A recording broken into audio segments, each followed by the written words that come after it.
Hello, everybody. Hope everyone had a good lunch. This is Paper Prototyping for Better Game Design. This is a workshop, which means you're going to do things. I'm just going to talk at you for probably about 20 minutes or so, and then it's going to be more of just like mayhem. I brought a bunch of stuff up here. Hopefully it's enough. There's also should be paper and pencils on everyone's tables. You will be broken up into groups. This is a group assignment. You will be expected to participate. If that is not your jam, you will not hurt my feelings if you want to leave. But if you stay here, I expect you to do things. And I will be calling on people, so get used to it. I used to teach. I will make this awkward if you don't respond. It'll be good. Cool. So paper prototyping. So that's me. If you're at my previous talk, sorry, you're going to hear it again. I am a co-founder of Dragon Snack Schemes and the chief creative officer. I'm a systems designer by trade. I have an applied mathematics degree and an opera degree because opera was what I wanted to do. And it turns out that industry sucks even more than games. So here we are in the game industry, which, as everyone knows, is a perfectly fine industry to get a job in. It's wonderful. That's the stuff I worked on. Yay, a bunch of stuff. Cool.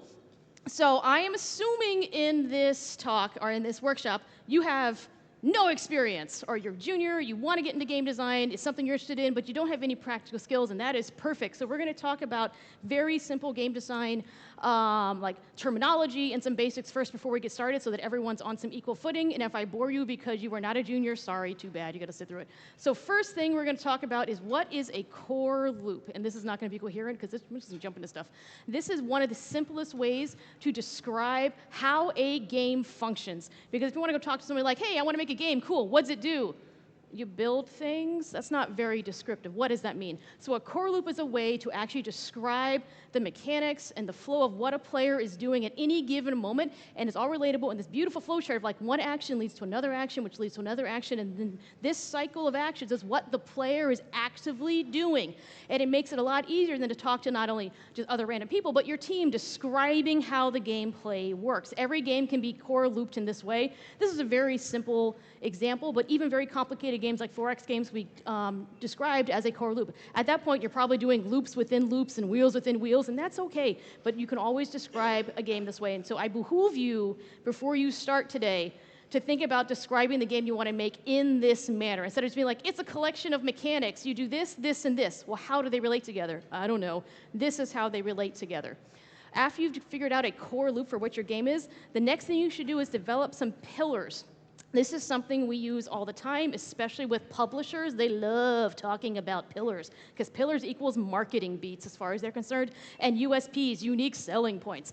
These are the underlying features of what makes your game function. So the core loop kind of sits on top of this. Every mechanic, every idea in your game must be supported by a pillar. That's why they're called pillars. It could be the coolest idea ever in the history of game making, but if it doesn't relate back to one of your core pillars, it has no business being in your game. So this is another very useful active technique to think about, hey, does this idea we've all come up with at this table make sense for our game? I don't know. Is it supported by one of the pillars? You tell me. If it's not, it needs to go, even if it's a really cool game idea. So pillars are things like, best of genre. It's got, multiplayer from the ground up. It's got roguelike abilities. These are very broad, almost marketing-esque ideas. So that's kind of how you want to think about them. So for something like, I don't know, a platformer, a pillar of it could be, it has like best in class, like, what's the word I'm thinking of? I am so jet lagged right now. Like, controls, or it has like, roguelike power-up systems, or it's got procedural dungeons. All right, cool. Now we're talking about like overall overarching systems that help describe why it is unique and why I would want to purchase it.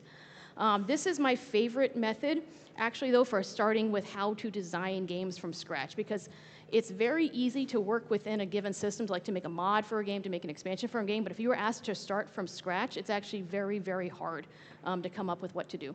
So MDA was a framework developed back in like 2004 by Huneke, LeBlanc, and Zubek, and it was a white paper written actually as a way to analyze games originally, because they were trying to create a method for how do you talk about games in a way that can be objective. Because everyone's like, this game's fun, that game's not fun, because games should be fun, but then you're like, what does that mean? A game I find fun, you may not find fun. Like, I don't find Call of Duty fun at all, but I know there are millions of players out there who are like, what's wrong with you? That's the most fun game ever. Not for me. And so what they were trying to do was develop a way of describing why. And so they came up with this framework: aesthetics, dynamics, mechanics, where aesthetics are basically the overarching why the player is playing this thing. So like, what are they getting out of it? What emotional need are they fulfilling? So it's words like competition, mastery, challenge, drama, discovery.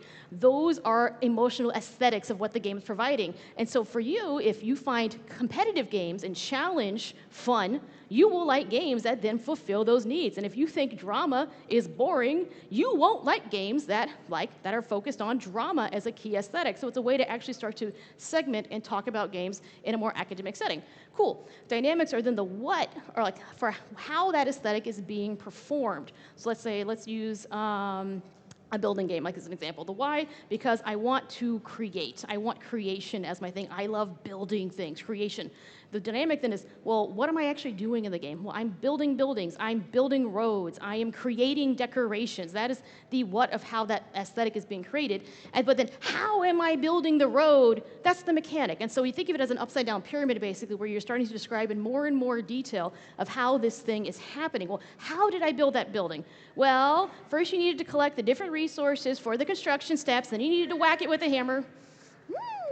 And then magical building in 5 seconds happens. That's a mechanic for how that building dynamic happens.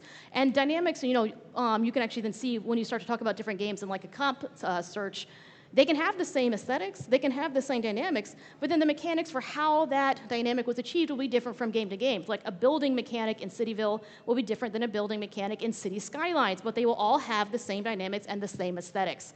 So I just talked about that.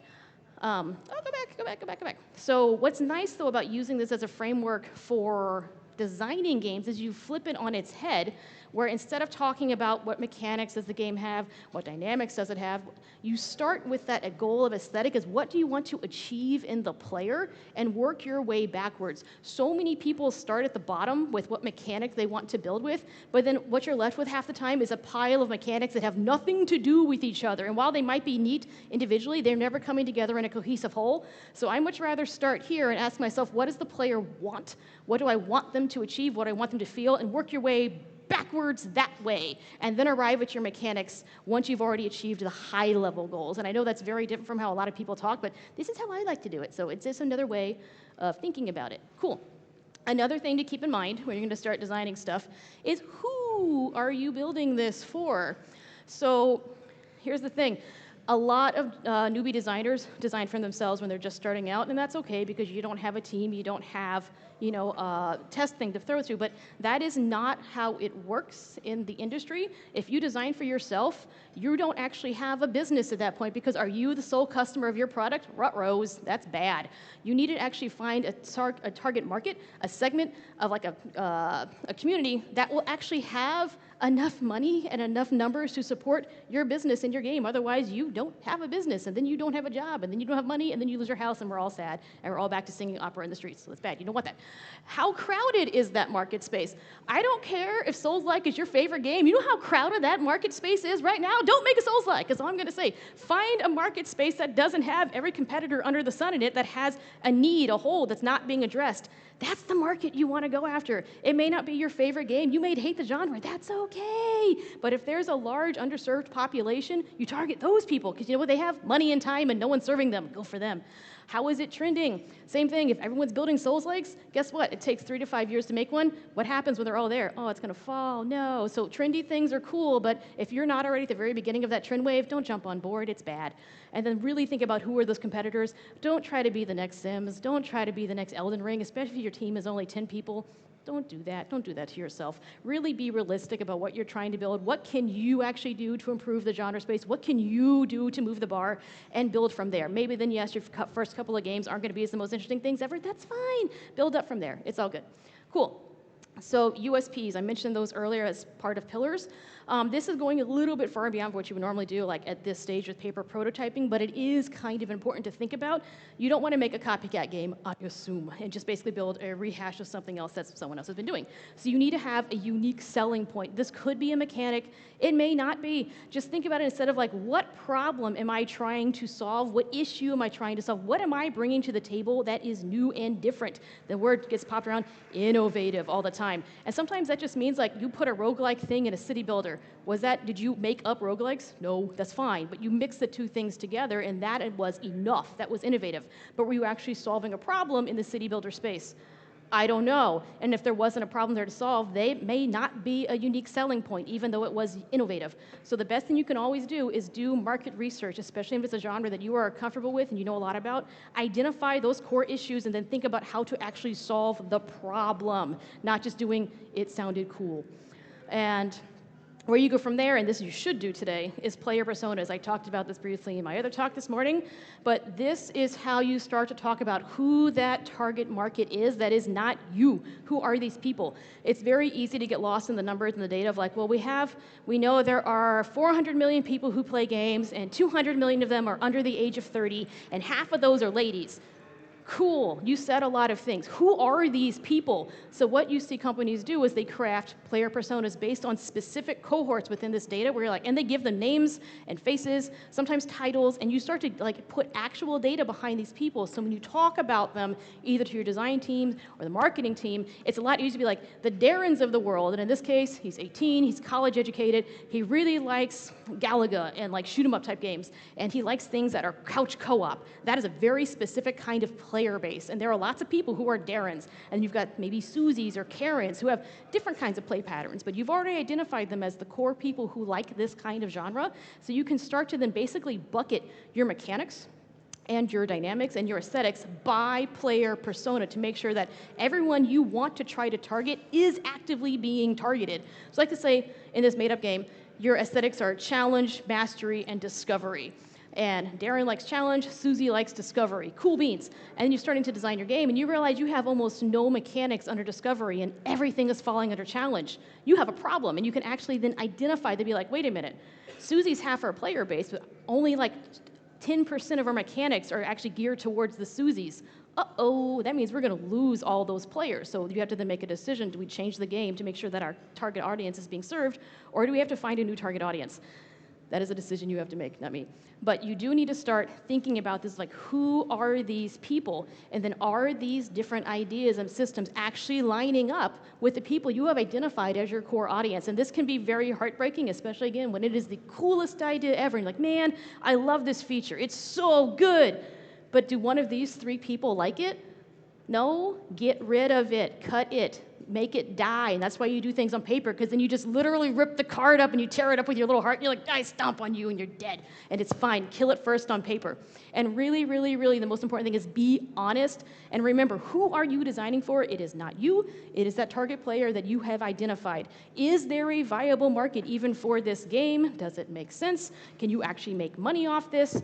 And are you the right team to make this game? It might be a great idea and a great, fit for the genre, but if it's not a great fit for you and your team, don't make it, don't do it. So that is a lot. What it all comes down to, again, is testing, and that's how you prove out whether those things were real or not. And testing is expensive, and it's a pain in the butt, especially when you have to start getting people from outside the studio to come in. That's why everyone always waits the last minute to do it. That is bad. As a designer, you need to get your game playable and your ideas playable as fast as possible, and oftentimes that's before, like, say, the engine is even ready if you're working on, like, a proprietary engine. And that's where this comes into play. You need to start getting your ideas on paper playable as fast as possible, and I know it's analog, and it does not matter at all. It is not just for board games. Digital games also get paper prototype. UI for games gets paper prototypes. It is cheap, it is fast, and when you're in a business, that is money. And so the faster and the cheaper you can work, the happier everyone is. Yay. So fast and cheap, good times. It's surprising how easy it is to translate mechanics from a digital space to an analog and not really lose too much. There are some things that are harder to do, that's fine, but anything that's like a loot table drop or something that needs to happen randomly, you can do that with a deck of cards, with dice. It's very, very simple to just simulate what you need to do. Is this entertaining to get? Did that work? If I need to get power-ups, give them some little pieces of paper. It's fine. It doesn't need to be beautiful. And what I like about it, too, is that it doesn't give you any places to hide as a designer, and this is one of the things that ticks me off the most as a director, is like people will, they'll have these designs on paper, they looked great in theory craft land, they get engineering to build them out before they've been tested, and then art does a pass on it, and it's got beautiful vis effects and flashes, and it looks great, and people love it at first when they play it because it looks so cool, but then all those flashy graphics and music and sound effects hid that it was a crappy design to begin with. And so you can hide bad design behind like pretty art and good programming, but eventually all that veneer will fall off and then you're left with garbage design. Everyone's like, it was neat at first, but then I got bored. Well, that makes no sense. What happened? It's because your design sucked and you didn't test it first. So always test first on paper where there is no pretty to hide. That index card is ugly, and if your game's not fun, you can't hide behind a pretty colored index card because everyone's gonna tell you, yeah, that was kind of boring. But if it's a good game, if it's a good mechanic, it'll still be fun on a piece of paper. You don't need pretty art, and then the art's just gonna make it better. We say paper prototyping, and this is what we're gonna do today, but you can also, as I talked in the other talk, yeah, it's funny, you can do things in simulations too, like in Excel. It doesn't have to always be paper. Use the tools you have that make the most sense. But just do what you have to get it up and running as fast as possible. Like that is really the most important part here is that don't wait for engineering, don't wait for your engine. You do what you can with your skill set to make it playable. So a lot of designers I know do this. This is where I have all this stuff. You basically assemble a paper prototyping kit, and it's going to be a box of random garbage that you can collect. You need paper. Index cards are fantastic because they have enough heft and weight that you can shuffle them like a deck of cards. If you try to use normal paper and shuffle them, they're going to fall apart. It's horrible. Index cards are fantastic. Everyone should just invest in like thousands of index cards, get them white color, and you can now make card games and like card mechanics that basically anything that needs to have something with a random roll to it or a weighted roll to it, cards. Markers of different colors, pens of different colors. Colors are a really useful way to demark different things. Get some dice, and then the best thing is you can just go to like a craft store or find random stuff around your house that has different kinds of shapes or textures, and you'll be amazed the kind of things that it does to unlock ideas when you're like, I have this fuzz ball. What can I do with this fuzz ball? It's got kind of like sparkly things on it. You know what that kind of looks like? That looks like a fireball. And then you've got these neat ideas from just playing with stuff. It's playful. It should be playful. Use Legos. Use whatever you have lying around your house and build yourself a box of stuff. And then as you just poke with it and play with it, you'll be surprised at how many things then come to you more easily, and it unlocks a lot of constraints because you're just playing around at that point. And play is so important to the design process. If you are bored, you're going to design a boring, horrible game. Have fun. Be playful. And what's great about testing a paper prototype is you can just bring it out at a lunch, like if you're just at the office, like, hey, can people come test this? There's no setup. You don't have to get things downloaded. It's like, yo, I got this thing. It's in a box. Come play with it. You can actually use it for UR. We did at the previous company at Oxide. We sent a paper prototype to Microsoft. They printed it out, and they did user research on it like very early in the day to make sure that the game was functional. And we brought in real people, and that was far cheaper and easier than actually having a playable build-up. We did this on like month 3 of like a 7-year dev process, and there it is. So Our History Untold was a 4X game that released last year. That is the original prototype of Our History Untold. It was some paper that I glued to manila folders with some ugly index cards and a bag of beads. That was your resources. Those were coins and gold and like stones and stuff, and that's it. That is the actual game, and we played that thing at lunch every day at a big old table and refined the mechanics for that 4X game on this random sheets of paper. I then got it printed out a little bit nicer, and this is what we actually sent to testing, because you can't really put live people in front of that. A lot of times they'll be like, can't read your handwriting, like, shut up. So we did this. There are websites that will do this for you. We made it kind of nice and pretty, and we would continue to still play test this. And there it is. So you go, yay, we used dice. We had little standees for like the armies. We had like cards that represented. These were our regions, because it's 4X games, so you have to like explore regions and control them. So we literally did that with, here's the region, here's a deck of cards. So just use your imagination a little bit, and even very complicated games can be done on paper first. So that is what we are going to do starting right now. This is a group activity. There are a lot of you here, so we are going to see how this goes. People who are already at tables, wonderful. That is your group. Say hi. People in the back who are not at tables, organize yourselves into groups of 8 or 10, say something like that.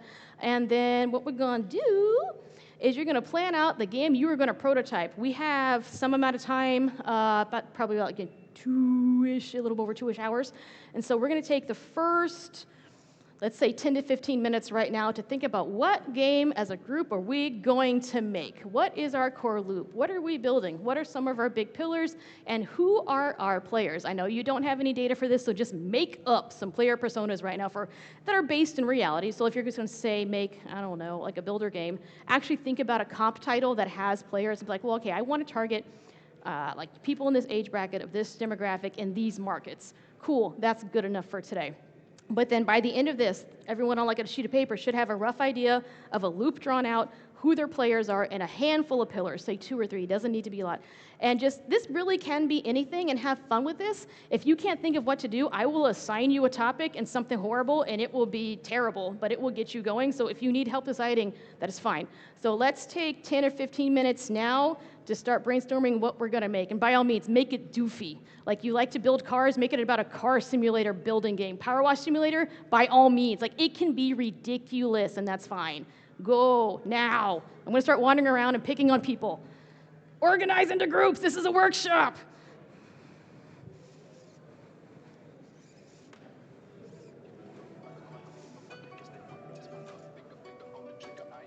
And by all means, copy a game. Hello, it's fine. Like, don't worry about being original right now. It's all good. It's all good. That's actually something you can do if you can't think of something. Pick a game that already exists and build an expansion or a mod to it. That's a really good way to get started. Be like, hey, I really, really like Monopoly, and if you do, I have questions for you, but that's fine. Build an expansion to Monopoly. That's an easy way to get started. Hello. Water for you. Oh, thank you. Yeah. Welcome, how's it going? I am organizing them now. We're herding cats. No, we're just workshopping, so people need to get into groups. I don't need anything. I'm just being obnoxious now. All right. Groups are happening. Organizing, wonderful. And if you need paper and pencils, there are more. We've got them around. Organize. Hello. Can I just get whenever it's like 10 minutes? Can you just tell me when 10 minutes have passed? Awesome, thank you. No, just 10 minutes from now. Build a new level for Skyrim. That would work too. Make a game about cooking. Build a game about not Twitter.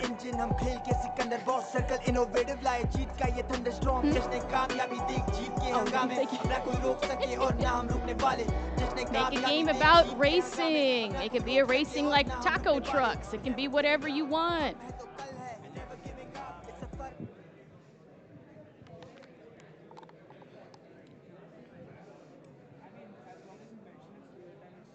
You guys got paper? You all good?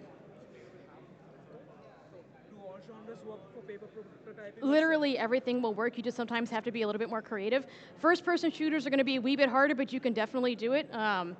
So there used to be like war games in the 1800s called Kriegspiel, and they would literally simulate war using like little dies and like pieces, and they would flick them across the battlefields, like, and be like, yeah, I hit you, that guy's dead, and they would like use little things like go, go, go, and they would like, you know, throw things literally on a table and be like, ha, I shot you, you're dead. So yes, you can do literally anything, just be creative about how it means, like what you're trying to do. Because that one works, because then that's player skill, just like, you know, in a first-person shooter, if you aim better, you're gonna kill, like, you know, take down more enemies, and if you're better at like flicking quarters across the table, you're gonna take down more enemies. So just, yeah, you can, anything will work.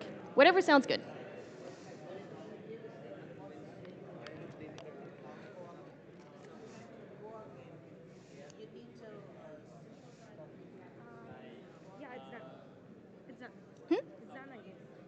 Okay.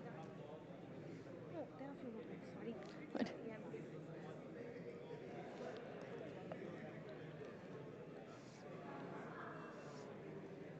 I'm snooping. Don't mind.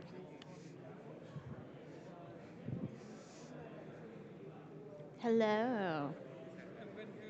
Don't be confused. What do you guys like to play? We do have an idea. Hmm? We already have. You have an idea? Wonderful. So get writing. So one of the things you can do too is just start throwing down ideas on paper. Like, throw every idea that's down about it, and then you can see through and be like, that's a bad idea, but this is a good idea. It's like, okay, let's just keep these.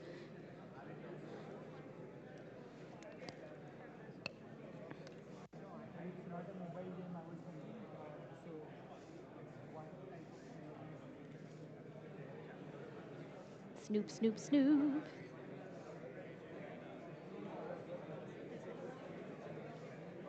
Hello. Yeah. How's it going? You guys doing okay? Hi. You're good?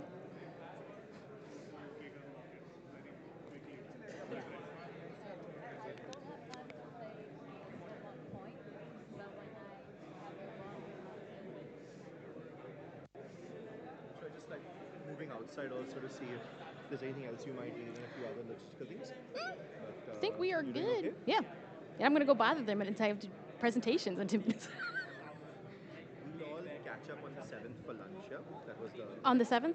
Okay. so our tradition as the curators is we always take all our speakers out to lunch, so Oh. you'll meet the other design speakers. Awesome. Awesome. I've met a few of them already, but You were hi. so good at this. Oh, thanks. There was a whole mess of people and they just like sat down. Oh. That was amazing. Let me send a photo to Willem. Maybe he'll be very happy with this. Yay, Willem. There are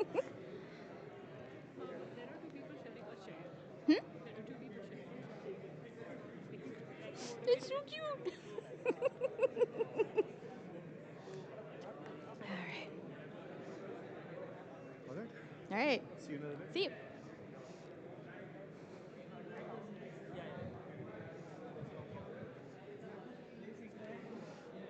What's our time check? 3 minutes. 3 minutes. You got 3 minutes left. Do do do.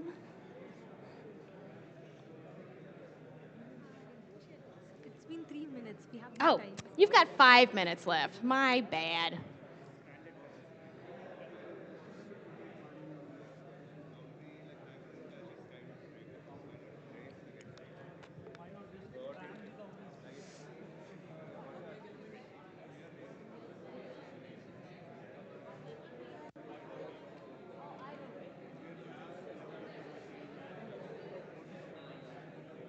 Do, do, do, do, do. Everything good? Everyone's got ideas? You know what you're building?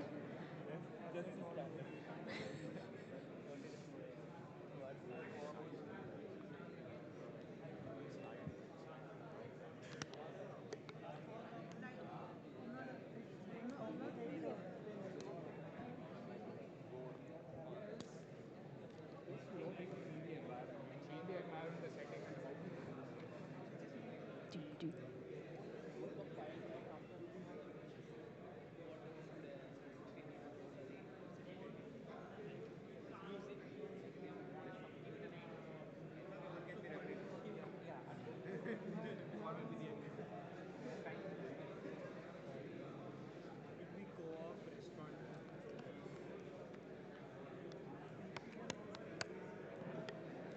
Do, do.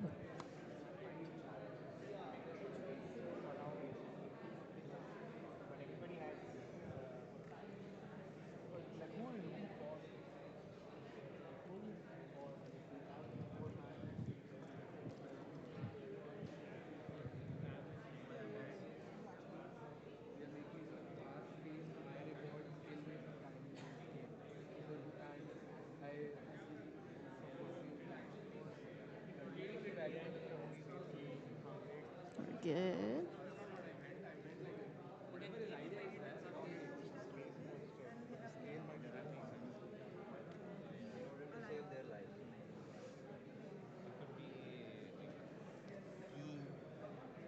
Do, do, do.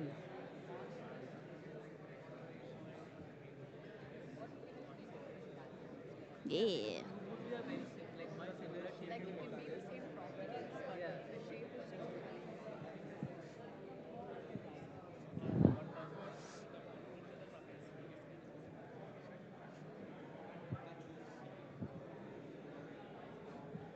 We've got 4 more minutes. It's been 6 minutes. All right. Cool.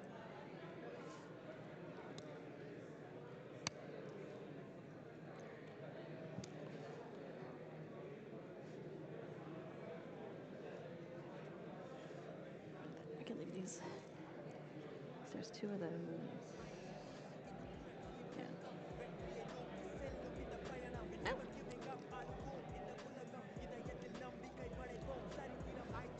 ये क्रांतिकारी खून है अब हार नहीं कबूल क्योंकि दिल में जुनून है We never giving up गिर के फिर से उठेंगे क्योंकि दिल में जुनून है हर जीत में सुकून है I game don't care level up I dare stack wins and It's a prayers loop. in the flow I'm Yay! rare You're a loop. जिंदगी एक खेल रखा गेमिंग वाला जज्बा है हम सो भी नहीं पाते इतना असल अपना सपना है कभी भी नहीं थकना है हासिल करना बनता है किस्मत और मेहनत से ख्वाब अपना चमका है गेम जंतर मंतर शॉट अपने बीच में अंतर बहुत सपनों के समंदर Is this में one है massive मित्रों के group? भवंडर बहुत loaded Oh, okay. Good lord.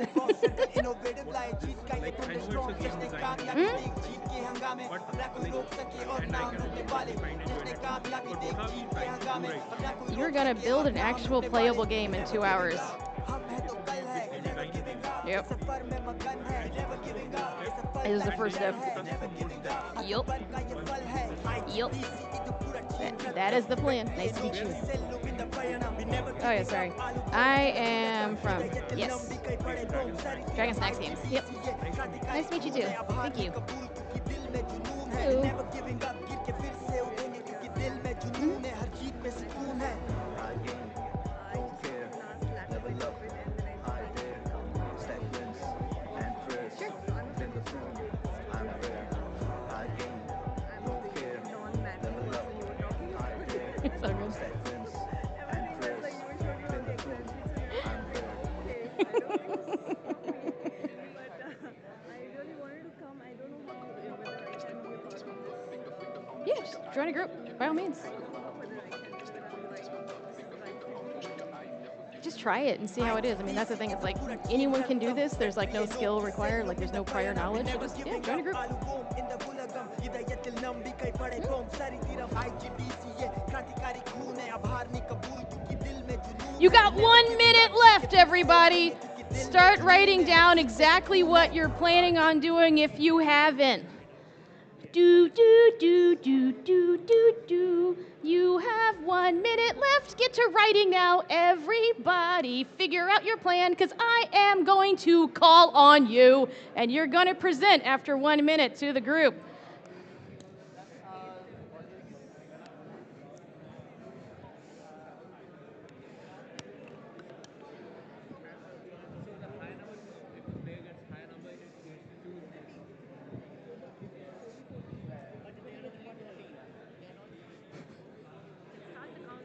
All right.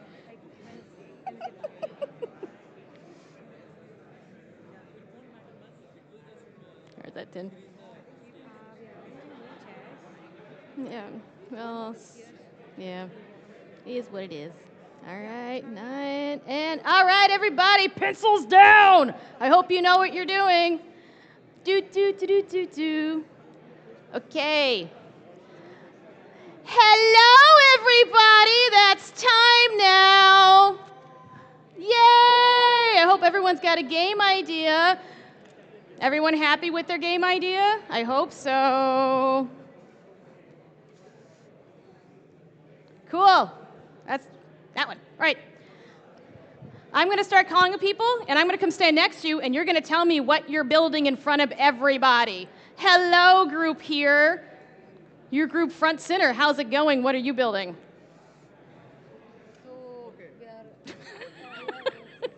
What is it? So it's like a game where you find your ideal partner. Okay. It's random idea. Yeah. But so there are 3 criteria: money, looks, and charisma. And you flip for money, looks, and charisma, and you have like 10 tokens totally. So say that there are 3 partners and they all have different criteria. So if he says he wants X and he flips but he doesn't get this exact combination, he loses. Okay. He flips and he wants Y. So if he gets what he wants, he gets like 1 point. Okay. Sure. It goes like that.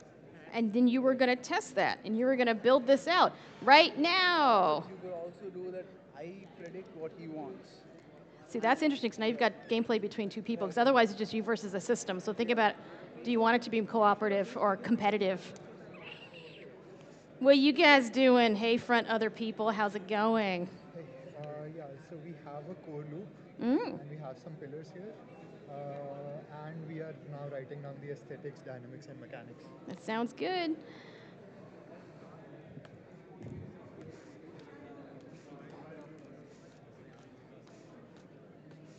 Hello, floor group. Hi. What are you making? We are making like a co-op mixed with Max 3. Hey, that works. It's like some kind of tic-tac-toe, Yeah, why not? but in digital version. They're also making You're making something else over here? This is floor team number 2? Okay. Hello. What's up? What are you building? Making like a kind of match 3 Mhm. cooking game. Oh, cool. Cool, cool, cool. Where like there will be a shelf, there will be a certain random vegetables, and you have a information like certain combo of vegetables. You have to pick the vegetable like in the right combo, and you have to chop it. If you pick the wrong combo of the vegetable, it will be ran from the Yep. kitchen. Nice. That'll be cool. All right, everybody. Just in the interest of getting this rolling, now that you kind of should have a basic idea of what you're doing, that's all hunky-dory. It's great to plan out things on paper in advance like this, but at the end of the day, that's just called theory crafting, and theory crafting is the bane of all design. You can talk about how great your ideas are all you want, and it's in your head, and that is terrible because you didn't try it. So now you're going to actually take everything that you just did, and you're going to come up here and you're going to grab stuff. You're going to use the paper and pencils you already have, and you are going to make your game, which is why this is a group exercise, because it takes a long time to write out cards and do all these things and draw maps, draw your ice creams, whatever you want. I have index cards, a lot of them in white, a lot of them in colors. There are colored pens of various different colors. Take a pen. There are dice. There are weird little plastic colored chip things you can use for resources. There are stickers. There are meeples. Come get stuff. And anything you don't take with you, I have to bring back in my luggage, and I am sad. This is heavy. I don't want to bring it back.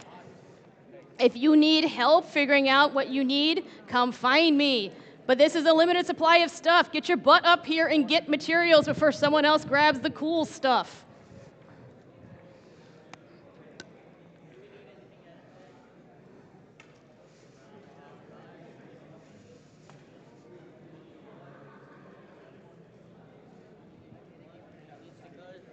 There are stickers. Get stickers.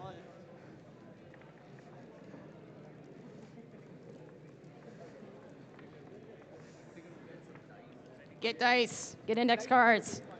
Index cards are great. It's a horrible. You can rip them up. They don't care.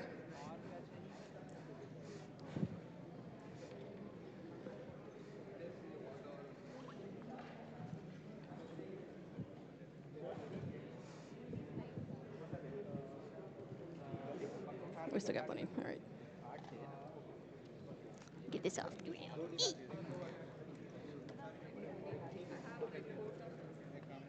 Take stuff. Take the stuff. You just have to make a game like card game. You can make whatever you want. Cards are just a great mechanic or physical thing to like. If you even like a tech tree, like if you're doing a Forex game, you can put them on a card. You have to push the concept, and you have to mention whom you are making the game. Yeah. Whom you are making the game. That's just for you, because now that you've kind of thought about this, now you're going to build it. Whatever you just decided you want to make that cooking game. Just confirming that. Yep, that is what you're doing. You're now going to take all those ideas you just solidified for what you want to make. Now you're going to prototype it. Excuse me, we arrived a little late. Can we still join in? Find a group that looks like they have fewer people and just butt on in. Okay. Yeah. Do we need to open up more? No, we still got plenty. All right. There are no more pens. Wonderful. Oh, no, it's fine. Take it. Oh, he's got one. Okay. There's one more pen.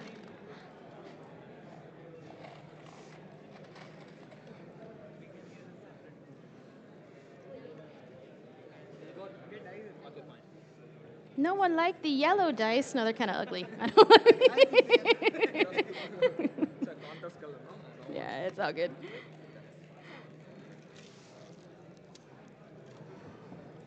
Meeples.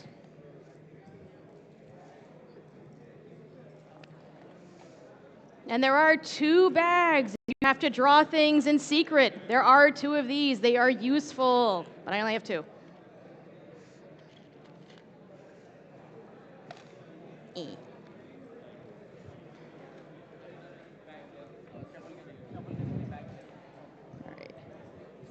This will be like the main majority of it. So if I could just get, this is now when can I get 10 minutes to the end? Actually, no, wait. Can you give me 30 minutes to the end? Okay, thank you. Did you know when it's 30 minutes in the end, right? 30 minutes from the end, yeah. Right.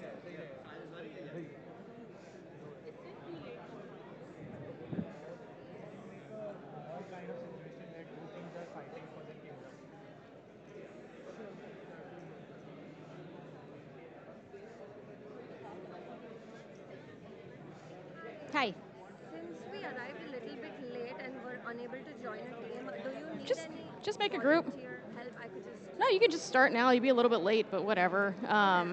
Yeah.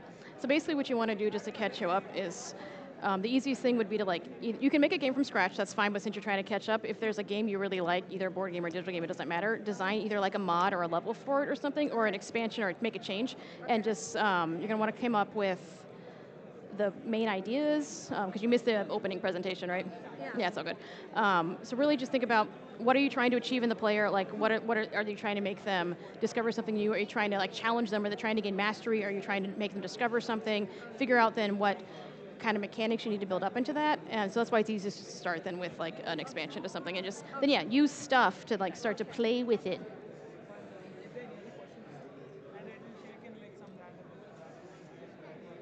Start building! More building! It takes longer than you think to actually start making the stuff.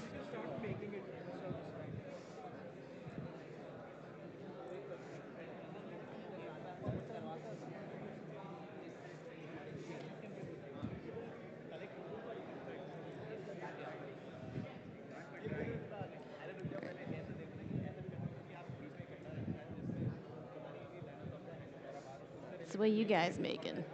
Hi. Hello. What you guys doing?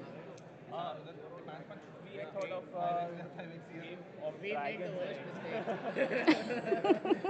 We started with mechanics and now we're going to aesthetics. No, you went the other way. We're reiterating, give us some time. It's so good, it's so good. But yeah, start building. Building takes a long time, and I want this playable.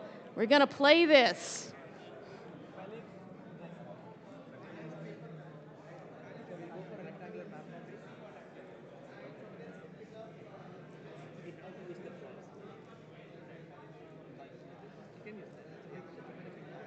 You guys have a plan for how to start building?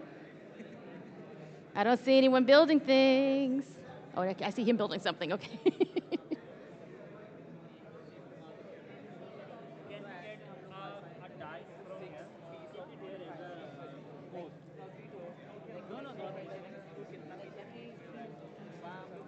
have to take a card, and then you have to work with whatever the card, like some sort of challenge or something, and you have to work around it.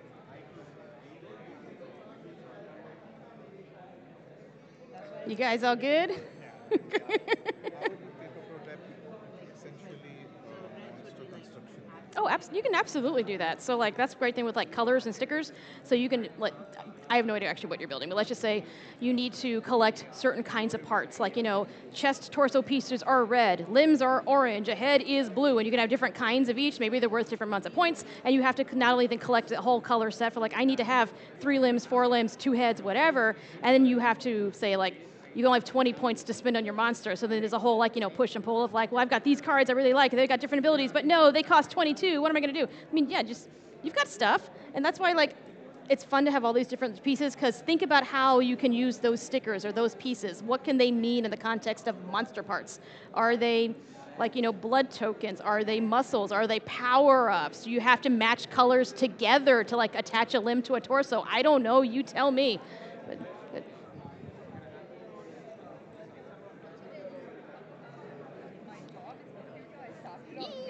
paper folding.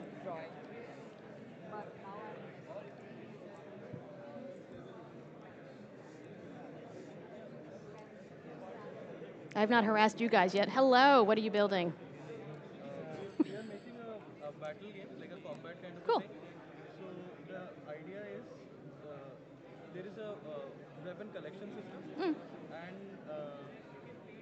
there is a strategy element also. Like if there is a weapon with firepower, so you have to use water power to combat Okay. in that. Cool. Get building. Get building.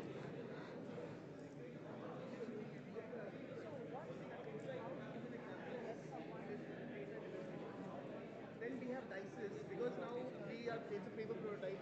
We need some way to do the interactions. So making these dices.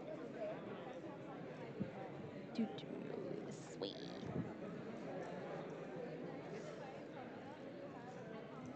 Exactly. Yeah. Perfect. And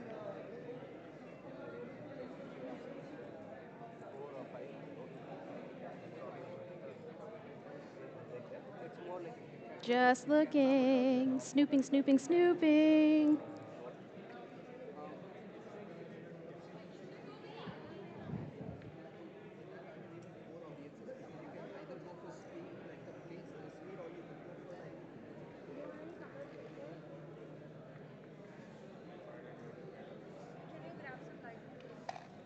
There's also this box. Who wants a box to use? It's yours. Go for it. You can also do this. There's also this container. What does it do? I don't know. Does someone need a container? Think about the different things you can do with what's randomly in front of you, or in your bag, or in your wallet. Okay. Do.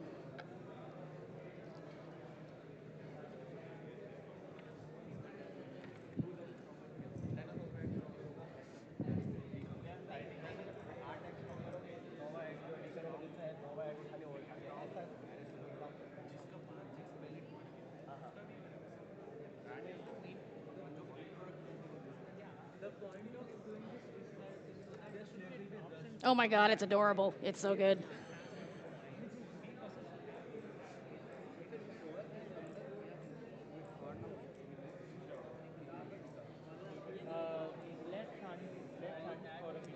Let's do first try as well. Just kind of realizing this is an overcomplicated version of Yahtzee.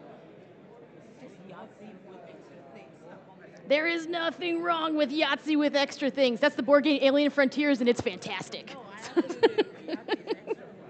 So build it. Build it. Yes, right. Really.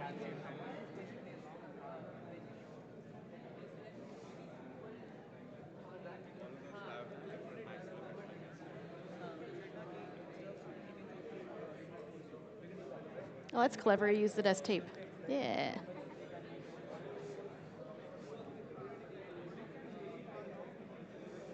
I'm back. I'm just snooping around. Good. That's good. Start going.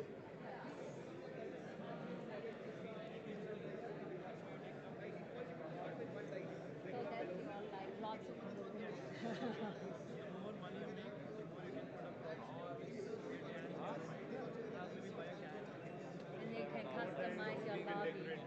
Yeah, and then you can show it off to the community. Right now we divide the workload. Like someone will do UI, someone will add code mechanics. Are you guys building yet? You should start building. It's going to take time. Let's just create one character each. Yeah, let's do that. Yeah, NPCs. Just take up the yellow cards and one character of your choice to them, right? So these are different characters who we are meeting on the journey. Oh, look at that. There you go. Yeah, I mean, just play with it. And then you're like, does this work? No, who cares?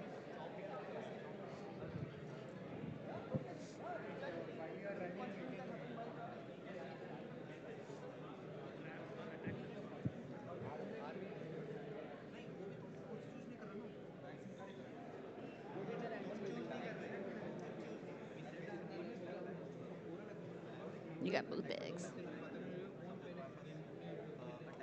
But you have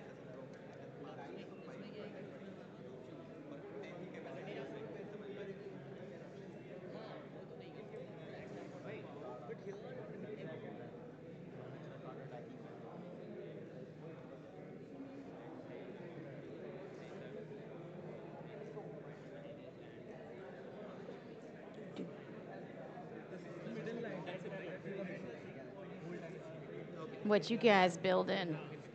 Hello. good thing about this game is we are switching between two types of game. And yes, both strategic and also combat. So yes, and also we can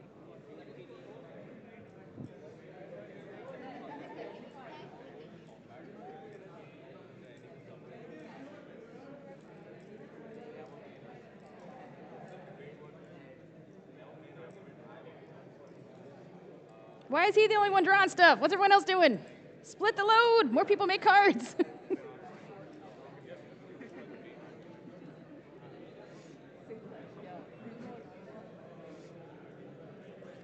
Are you guys building an arena fighter? Are you building like an arena fighter? Yeah, we just decided it's like a civilized version of pen fights or carom game. Nice.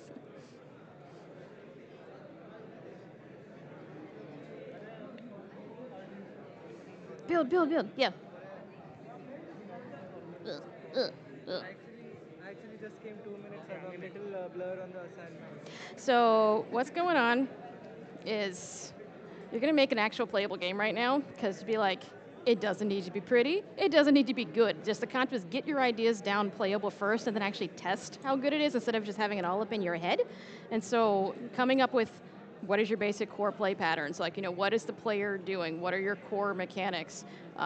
We can skip all the stuff with player personas right now because time is wasting, but then to make it a little faster, you can think of it either take one of your favorite games, board game or digital, it doesn't matter, and make an expansion for it or a mod for it. So like, let's say you really like, I don't know, like Monopoly, it's a terrible game. How would you fix Monopoly or build like an expansion for it, like, or Skyrim, build a level for Skyrim, and yes, you can do that with cards. Like, think about it, like, you've got paper, you can draw a map on it, you've got meeples, you've got dice, you can simulate combat. Pick something that you're all familiar with, just to make it a little faster right now, and then change it. Make up a new thing for it and change it. And then make it playable with, there's more paper and up there, just think about how colors can be used, think about how different kinds of containers can be used. Fold the paper and rip it up into stuff. Just do something, and don't worry about if it's silly, just build the thing and then test it.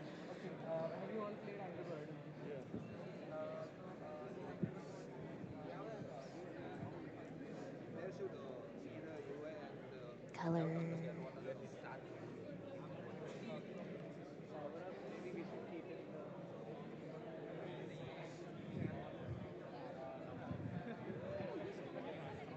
All right.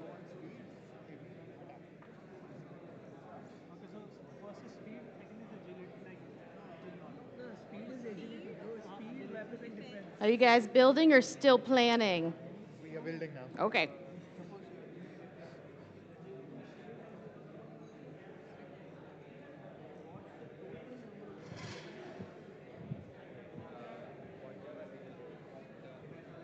Is anybody confused right now and has no idea what they're doing?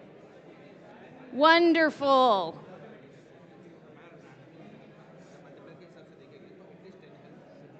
Yes. You need guidance. What's up? So we are confused in the multiplier attack. First, let's discuss First, the. what are you doing? Yeah. So we are focusing on the hens and dinosaur thing. Okay. So both of them will have eggs, and we are confused in either we can go with the multiplier attack, like we can throw the dice, and whatever number we will get, we will multiply the attack, and the burst and egg will get bursted. Sure. So that's for the defense part, and hens will be defending, and dinosaur will be attacking. Okay. So they don't have eggs, and Yep. the dinosaur won't have eggs. And next concept is, please. There's another concept where both of them will be having a chance to attack or defend, but it depends on the multiplier we get on the card. So like if we get a card, we have if the hens get 11 attack and 12 defense, we are going to subtract both the attack and defense. So if we subtract this both, we get a -1. That is a -1 defense that these guys have. And if we subtract these both, it's 13 and 10, we get a +3 attack. So +3 attack and -1 defense is +4 attack for them. So 4 health from the hens egg will be lost. Yeah. And they, the next spin they'll be choosing again. So whoever eggs break first will be the loser. So you're trying to decide which one to do right now? Yeah, like we are confused, like what we can do because we have different ideas. Everyone has different ideas, so we are just. Welcome to game design. Yeah, then, because without fail, the team will be like, I don't like that idea, I like my idea. So think of it this way. So fall back on your, like this is when you would fall back on personas and be like, who is this for? Like, let's say you were building it for, I don't know, like kids 13 and under. You go with the simpler one because you know what, like my kid who's 10 wants to do, she doesn't want to do that. She'll be like, oh, heck no, I'm not doing that amount of math. But if you're doing it for like, I don't know, 20 to 40-year-old, that's more interesting to them because like now you've actually got a lot of tactics. You're like, oh, I can like change this up. So fall back on who is this for? Did you guys decide who this is for? No? All right. It's for kids. I have made a decision. You're designing for children. What does the kid want? They can do a little bit of math, but think then about like, how many steps can you expect someone, say, under 13? Like, let's say your age group is 11 to 13, so they're capable. They've got a lot of stuff, but think then in that framework of like, what's a reasonable amount of effort for them?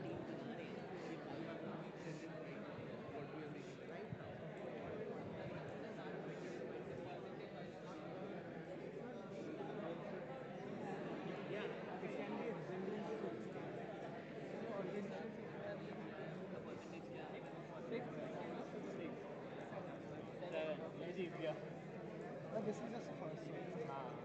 We are like round. Is anyone else confused? No. And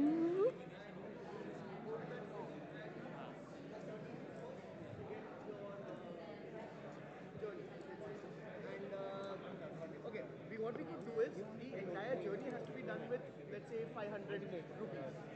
Right now, every person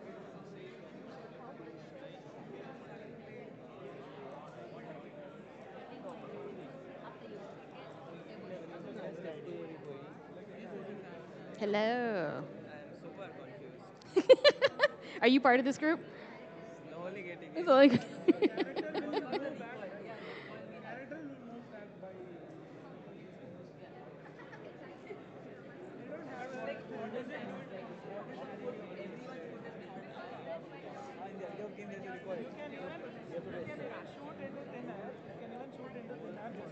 Yeah, like in space, how you want to line up with someone in different directions. It's like a form of defense.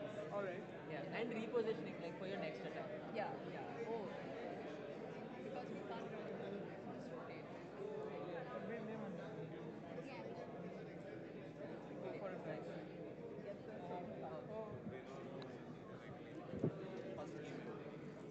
Are we on time?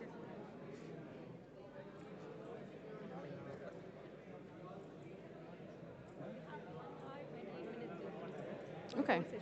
Okay.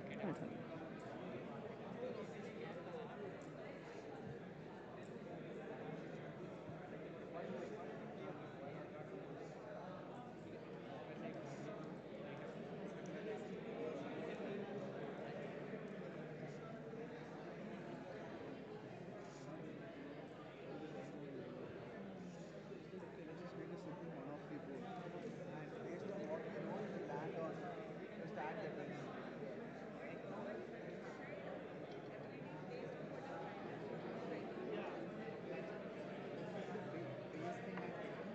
Just looking. Hey, you guys got the pretty dice. Those are the good dice. Based off of this, you can create your own version.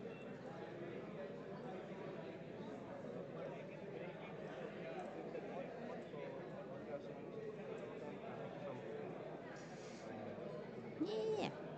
We are making. You're making it. Yeah. We are trying out all the ideas. Well, then that's the thing is like just try it out. You don't like it, move it over. Okay, so what if I play? Consider I play something here.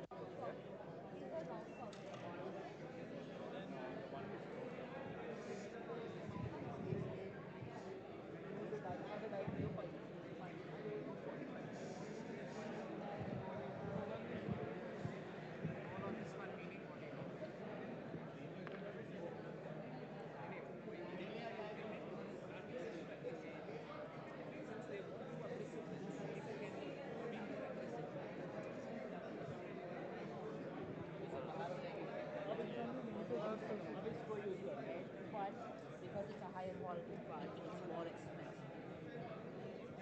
There's no random.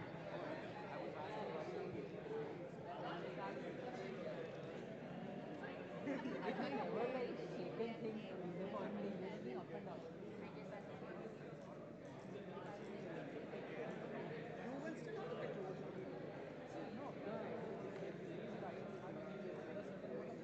Yeah, yeah.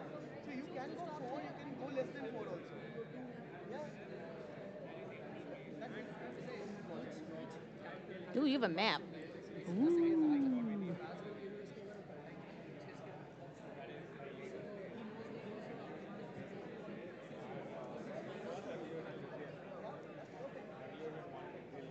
Are you guys building yet?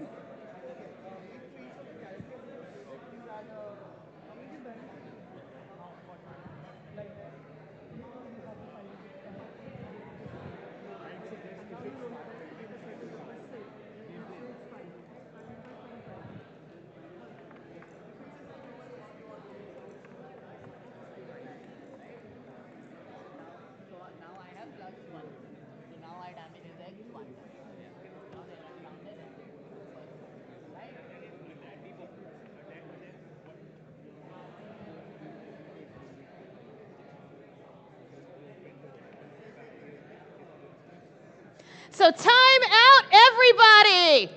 Guess what? You got a phone call from your publisher. They love what you're doing. They think it's fantastic. It's the best. But you know, the latest marketing data has come in, and they're going to need you to make just the teeniest, tiniest little change. It won't hurt anything. They promise. But they really, really, really need you to be able to incorporate microtransaction loot boxes into this design, and it is required for ship. They need to be able to sell these things. They need to be able to skin them with collabs. Microtransaction loot boxes need to be incorporated into your design starting now. It is a requirement. You better be able to buy at least one, preferably in bundles of 10. I want to see money spent on here, and tell me how your players are going to be incentivized to buy these things, because we want money. Publisher says, love you, bye.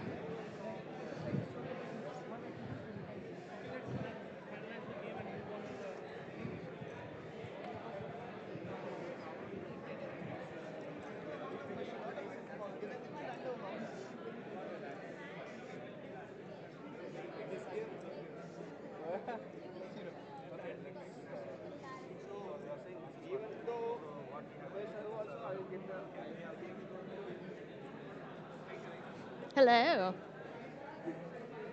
How long is this session? You guys have another like hour 15 or so. You got time. No, I actually wanted to ask you something else before. No, yeah, it's all right. It's not a big deal.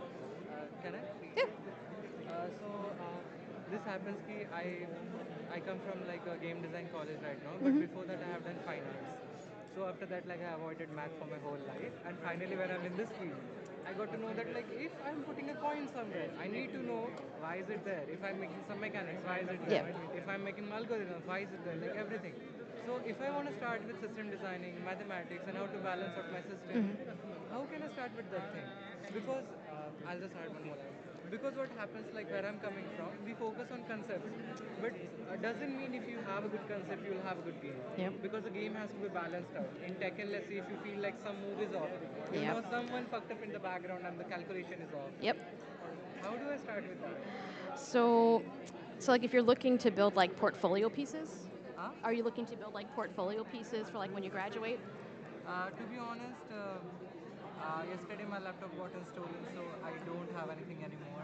It's all good. So I want to start from base.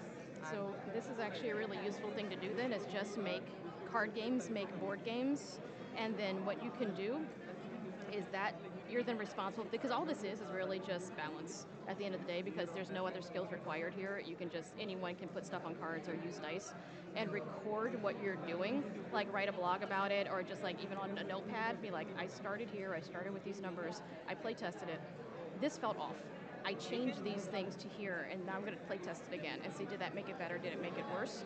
And then what you do is when you start to do that over time, you're going to get faster at it, you're going to get better at it, and this is a really cheap way to get started. You don't have to have a laptop, you don't have to have Unity or Unreal. And most of the junior designers I've hired, they've had portfolios based around stuff like this, because it showed they could build something. They could take an idea, even if it wasn't their idea to begin with, they like showed how they changed a board game that they liked or a video game that they liked, and they could analyze it, being like, this was a problem, I thought this was bad balance, I thought this was bad progression, I changed it to these, I tested it, and these are my findings. And then if you can show that, that is the kind of analytical thinking that designers like to hire, because it doesn't matter to me if you know how to use Unity. I don't care. What I want to see is like, can you build this? Can you actually say like, I can like fix Monopoly, I can make it not suck, or like I can make a D&D module, and I can make monsters for it, because that's just paper. And actually, we changed Catan. Yeah, exactly. We made different game also. Like we added more elements into it. There was like this Angry Bird game also. I was like trying for. What if the goal is? What if 5 people are playing it on a board game, and there are 3 blocks. Your target is to reach 7 blocks, and as I'm birds, I'm trying to destroy it to 0, and others are trying to make it to 7. And then write about it, like, because that's actually what's most impressive in portfolios is show what you did, talk about what you did, and then analyze the findings. This converts to board game, but I don't know how to convert this to a digital game. It doesn't matter. That's the thing. Like, it was so amazing. I understood the whole lecture you were talking. I was taking lots of photos, but there was this thing in my back in my head. If I want to start this journey, where to start? How to start? Well, so start with this, and then because this will help start to build up those design instincts and like that experience, which is the same. Like you can, once you can do it, you can switch between board games and video games. It's all the same skill set. And then as far as like getting more comfortable on the more digital side, get yourself some spreadsheet software. Like you can, yes, use Google Sheets, it's free, and just get more comfortable with the idea of like, if I have these stats that I put here and these stats here, what can I do? Like, how can I mute these numbers? How can I change them? And just play with it. It's not, there's not like a recipe book to like get better. Now, actually, there is a book that might be helpful in your case. It's called Challenges for Game Designers. Challenges for game design. And it's by Ian Schreiber and Brenda Brathwaite. And this particular book is fantastic because it gives you concrete exercises to do, and they give you like, you know, this is your setup, this is your scenario, this is the game. That's a good one, but this one is more about just system design in general.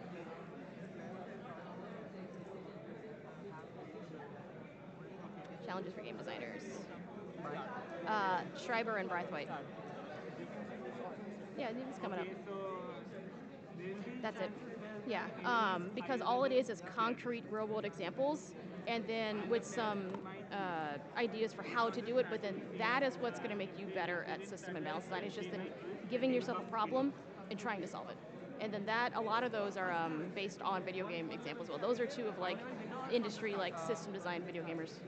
Okay, so sorry for taking up more of your time.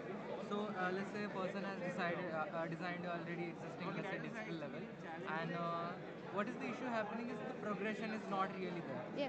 So it's hard for people to balance out the progression. Like they can do up to 3 levels, but maybe after 4 levels they just go blank because they're just running on instincts. If you have calculations to back it up, you can even go to 1,000, like Candy Crush. Yes, you can. Yep. So that comes back to that idea of like core concepts where you need to figure out for like whatever this game is, what is the core resource that you can base everything around? Is it gold? Is it power-ups? Is it health? If it's something like time, something that you can be like, this is what everything comes down to and is the most important concept in this game. And then you can build that, like, so then it's great if you actually have 3 levels that you like that progression, reverse calculate that equation. Like you can do that with, you can either use software to do it or do it out by hand, where you plot the points on the curve and be like, well, what kind of curve is this? I know that I like it level 3 if it's hit points. This is where I want them to have max hit points. This is where how much damage I want them to lose. At level 2, this is where I want them to be. At level 1, so what I mean. Oh, look, that's okay. That's like definitely an exponential shaped curve, and then I can actually start then in Excel being like, well, what is the actual curve? Is it like e to the 1.1? Does that fit it? Oh, that's pretty close. Okay, then what if I do e to the 1.1 plus 5? Oh, that's really close. You know what? That is my equation now, and now I can be like, you know, what's the 6th level one going to be? There. Now I can test it. So you can use that real-world data then to actually help drive what your equation should be. It took me a year to find out I can't avoid that. I'm trying to figure a lot of things out, but thank you so much for the time. Yeah, no problem, no problem. But yeah, just do it. Like everyone gets better the more you do it. Just later on suggest me a book about system design. That would be good. A book about system design? Well, so that one's pretty good. This book is out of print, but you can find a PDF of it for free online. It's called Patterns in Game Design. Yeah. Oh, I just fell. I sat on it. Cool. Let's see. It's by a Nordic guy, so I will recognize it if I see it, but I don't know how to pronounce his name. That's it. That's it. And you can find a free PDF of that online because it's out of print and it's $400 to get it otherwise. So I would recommend you just no, online I'll go. Just sail the high seas and find the PDF. Thank you. Yeah.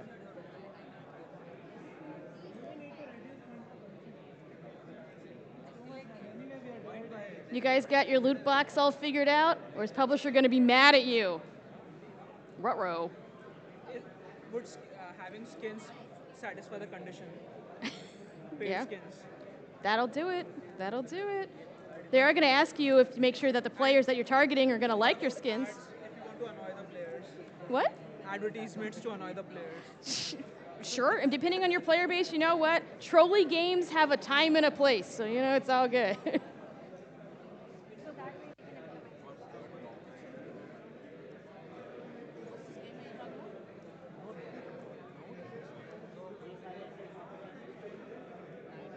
How's your loot box going? Publisher's just checking in. Am I making money yet?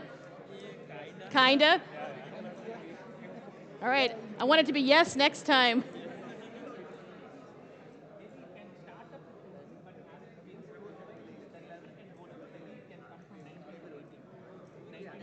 Yeah, maybe something like that. D20 is yeah, it is. Yeah.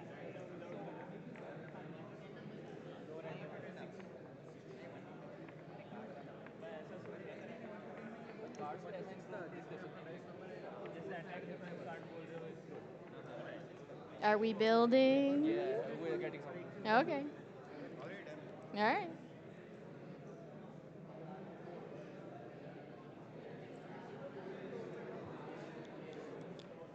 How's my loot box? Did I make any money yet? Yes. We think, okay, all right. Is it easily reskinned? Can I put like Taco Bell on top of it? Is it gonna work? I mean, it's like Monopoly, so yeah, you can brand it. Excellent. Because I don't care as a publisher. I will shove anything and anything else. Basically a rip-off. Nice. Since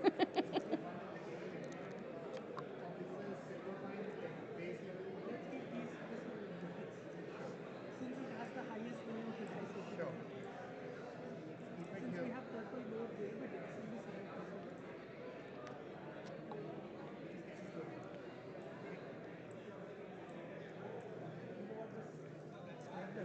How am I spending money in this game? Am I making money yet? How's my loot box? We're gathering resources, and that resource would be used on our base to farm more resources. Okay. So, and the way we are gathering those resources is either by eliminating other players or by getting to the resources first and then safely bringing it back without getting eliminated. Cool. That's the base idea. What am I buying? You're building your own base. So let's say right now I only have one tile. After building a few, making my base bigger, I'll have 4 tiles. Okay. So now these people can't enter my base. Sure. This is my real estate. Yeah. That way. I'm starting as a newbie here. What's in my loot box? Blocks are 1 unit of land. Okay. This is 1 tile. You build your base faster. Okay. All right. What if I want to put unicorns in it? What's going to happen then? I'm a publisher. I will have terrible ideas. You can guarantee that. That's one thing we did not. One more thing we did not discuss is this: the carrying your stuff.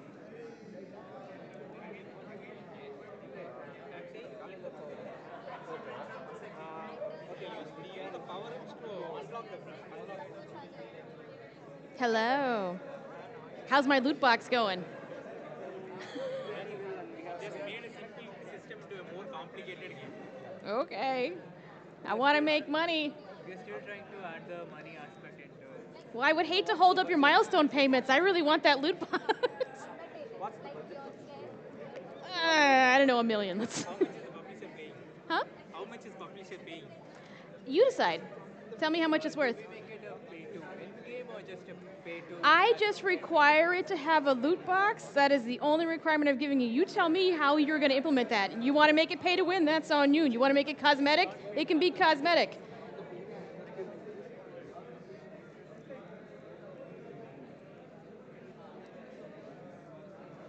Am I making money yet? How's my loot box? Nice, all right. It's on the right track. All right, good. Glad to hear it.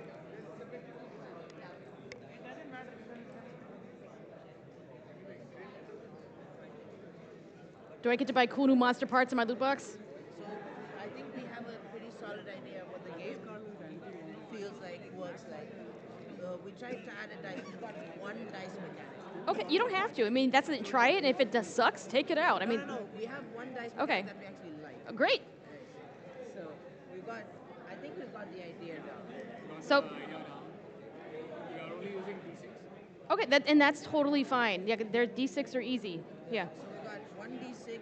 We're using a couple of these counters Cool. and these coins. All right. All right. Got cards for the body parts. Excellent. And this at the very end of building the monster, you roll a d6, and depending on the number, you have to pull one of these colors out, and it adds them up. Nice. Like a modifier. Cool. What am I spending money on in my loot box now, though? Those. So All now right. it's become a trading card game. Oh, neat. Okay. So like you have different body parts, and Yeah. Yeah. Nice. so the idea is the color on the sticker color represents the quality of the card. There we go. But like because the higher the quality, the more coins you'd have to spend to, make the monster. Yep. That tracks. So theoretically speaking, if you're willing to if you're willing to gamble, you could make a really cheap monster and hope you get a green card. Yeah. Hey, that kind of gambling and like risk reward push your luck is super popular, and I mean it works for casinos. I mean you'll make money on it. So if you want to have some interactive sessions with the guests, I have mic. Okay, I would definitely use that. Actually, okay, cool. Yeah, because after this part, 2 minutes of your time. I do. 1 second. Yes. Yeah, after this part, I do want them to quickly present, and then I'm going to have them switch and play their games. Okay. So I think we have 1 hour and about 10 minutes left. Okay. So if the 10 minutes is left, we have 1 more hour. So our Okay, ending time is so 4:30. yeah. So let's. Oh, it's 4:30. Yeah. Okay. We started by 2:10, I guess. 10 minutes. Yeah. So let's give them another 30 minutes to build, and then I'll need a mic to then take on. All right. Thank you. Hi. I'm Ashwati from Michelle. National Institute of Design. So I'm really intrigued by your talks, like on the economic systems and everything. So I wanted to ask you, like, would you be able to like give a talk to our college and everything? Yeah, like online, that's totally fine. Yeah. Online it's also fine, but like I'm like really like inspired by the talk and everything. Like I understand like how the probability works and how the one person like it really makes sense to me. Like it clicked all Yeah. everything. So I'm learning game design right now. That's awesome. Yeah. The journey is really intriguing to me. This is my card. Okay, thank you. Like, how do I find you on LinkedIn? Yeah, you just find me on LinkedIn. That's my name. Shoot me a message on LinkedIn because I do tend to lose business cards real bad when I travel. It's all right. I'll text you on LinkedIn. Yeah, just text me on LinkedIn. I would be really grateful if you could come to our college for a talk. So I live in the States, so travel might be a little hard, but we can see. Yeah, it's okay. No, we can arrange an online meeting. So yeah, online would be perfect. I can definitely do that. Yeah, absolutely. Sure. Okay.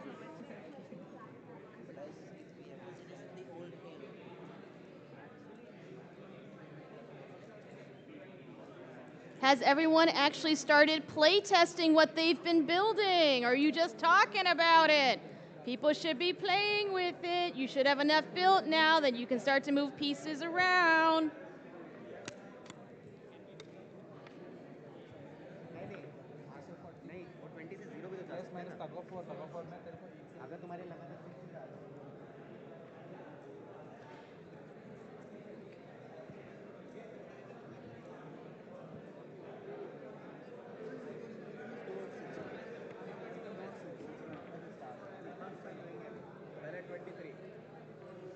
Are we testing? Yeah. What's my loot box? What am I spending money on? Am I making money on my loot box? What am I spending money on? Mr. Publisher's coming to call. Hey. You can bet on one. We can play gambling if you'd like. I want to know what's in my loot box.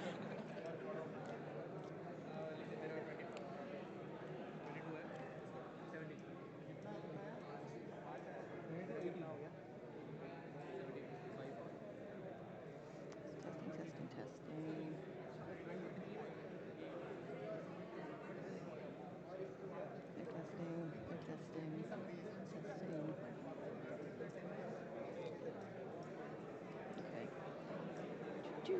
Hello. Are you guys testing your game?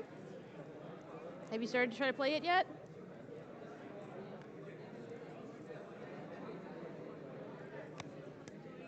It's going.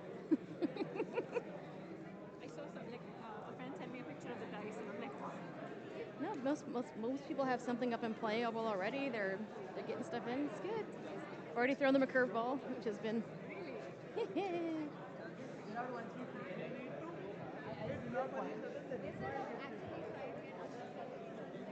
Are we playing? Yes, there are some edge cases that we're trying to figure out. Oh, yeah, it's all right. Don't worry about that. Yeah. Oh, did you wad up the little paper into little balls? Yay!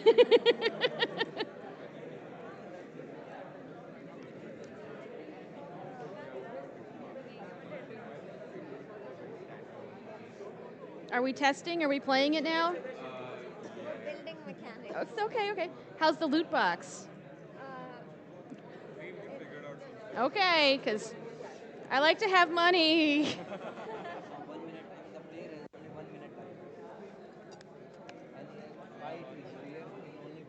Are we playing the game yet? Are we building? Very excellent.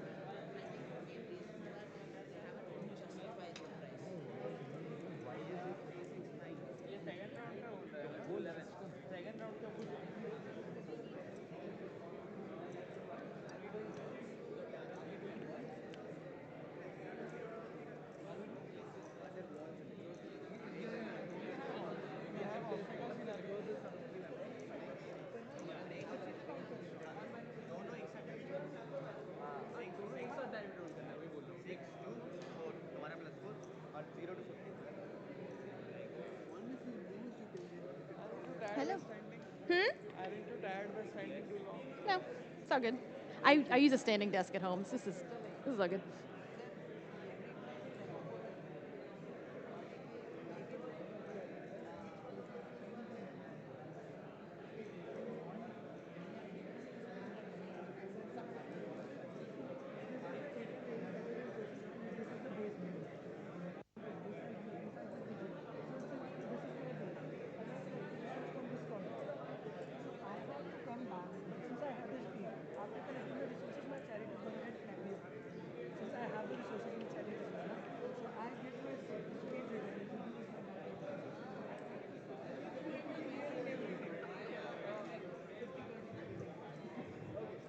The story is that you are traveling from your job. Let's say you are in Leh and you are going home, and while on the way you would have 50,000 rupees or 50 rupees, whatever that is. 50,000. 50 is funny. You have 50,000 rupees and you have to take that journey. But that's not enough. You won't get enough petrol to go all the way. So what you'll need to do is you either pick up some people on the way and they'll give you money for taking you on the journey. Or you can choose to try and go somehow, but you'll probably not be able to reach. Okay? So each for money, when you start your game, you can buy a dice, and that dice is bought using 20, 100, whatever the amount is. Right? You need dice to move on the track. So you're moving from. Let's say if I have a D10, so I have 10 moves that I can make. If I have a D4, then I can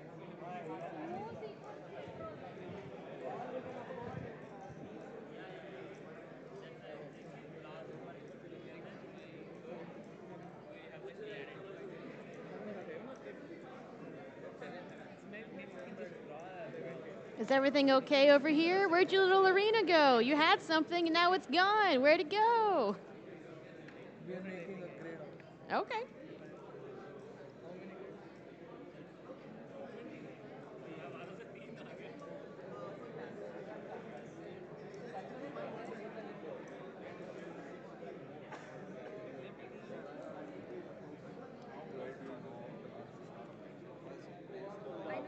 know it well.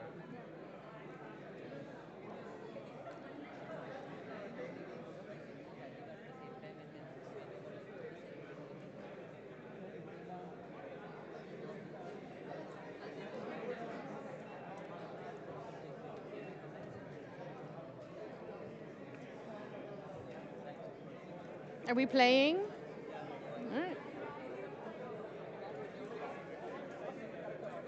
Hello. How's my loot box? Did I make any money yet? Yes. Made little bit. Okay. How's it going? Making any changes? Like improvising. Okay. Yeah. Hey. They are adding little more mechanics to it. Sounds good. Yes. We actually missed the first part. Okay. We came just like a few minutes ago. We kind of got a recap from our friends here. Yeah. But I could use your help. Yeah, so basically you are tasked with building something playable in as short amount of time as possible. There's a bunch of stuff up on the stage, like cards and things to use. So in the amount of time you have left, what I would recommend is picking either like a board game you're really familiar with or a video game you're really familiar with and making a mod for it basically. So like, because then that'll give you something to start with rather than have to come up with something from scratch. So pick something something you hate about it. Like, man, I really wish this was different, and build that on paper. Like, and figure out, like, you know, say if it's, I don't know, Monopoly, and you really hate Monopoly for some reason, which you should because it's terrible. How would you fix it? Like, you know, is it a new kind of card deck? Is it a new kind of house?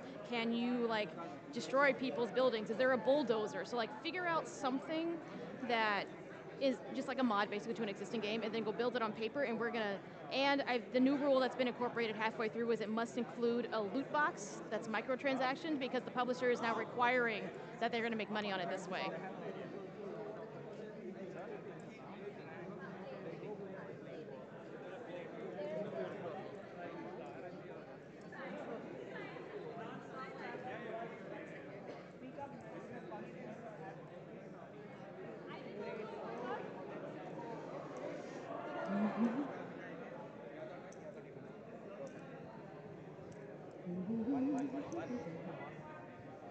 What's in the bag? Nice.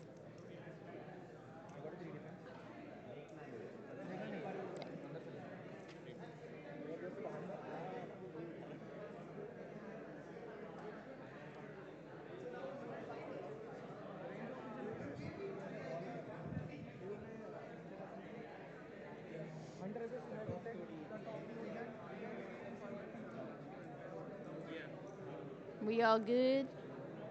I'm just snooping.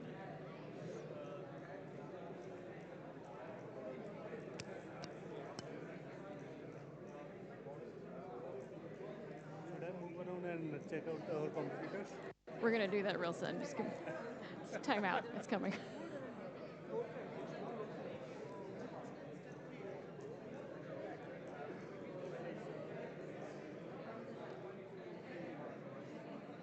What are we at? 57 minutes. How many? 57 minutes left. Okay. Let's get in. Hello, everybody. It's your friendly neighborhood publisher again. How is it? How's it going? I love the loot boxes. I love the game so far. It's great, but we're reorging because, you know, we got to cut and make some changes to the organization. So you got to move your team members around. This guy's got to go here. This guy has to go here. I'm so sorry, but everyone, find 3 people on your team who are going to draw the short straw, and they're going to go to some other team now. And if you don't decide, I'm deciding, because I'm the publisher, and I'm going to decide where you're going. So if you don't, I will. Reorg time.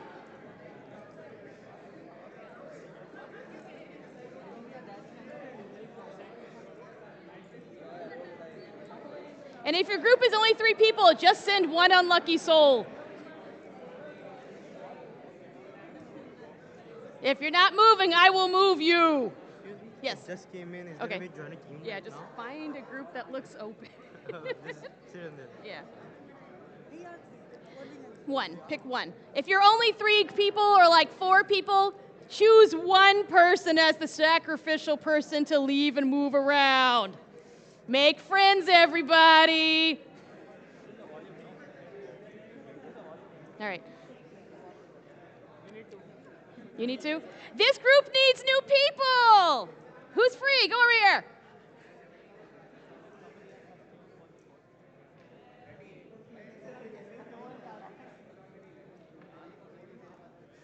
Causing problems. Hello. Okay, so we have decided. Let's see. Has everybody switched up some of their team members? Because I'd hate to have to fire people. Boy, that would suck. Okay. Okay.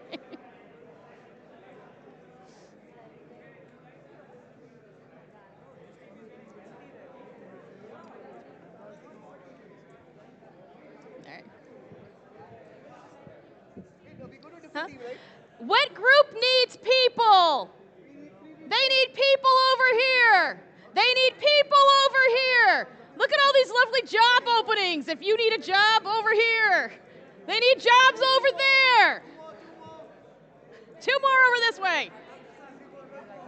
They need 1. 2. We still got 1 over here. Look at this lovely empty job position. Who wants this job? In this economy, why is no one jumping on this? Come on. Over here. everything else? Everybody need things? Anyone got jobs? I will assign you if you are wandering and need a group. We are ready to move. You're ready to move? Great. We lost the game. Oh, no. All right. Who's got openings? Over here. We got a group opening over here. Over there. Over here. These two. There we go. Get that way. Go over there. You still need one more. Go over here. One opening. Yay. You got a job. Excellent. You still got one more? We still got one more opening. You need an opening? How do we lose people? Okay. Take your chair. You need one?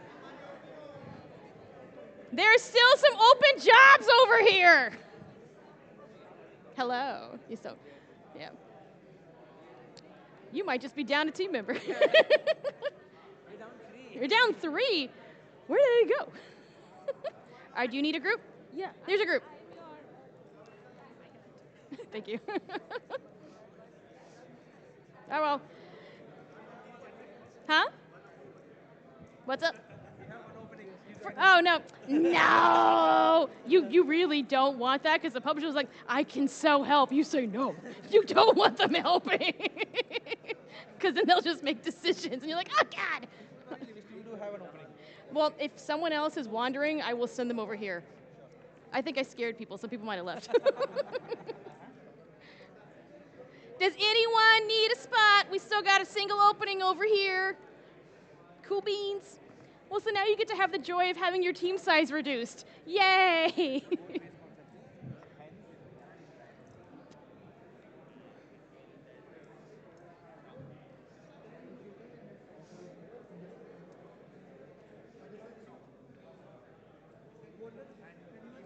Hmm?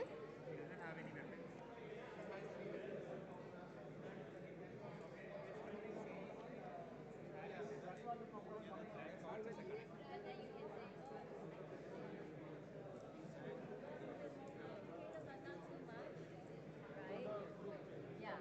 Then you, if you stop there, the simple enough that you just start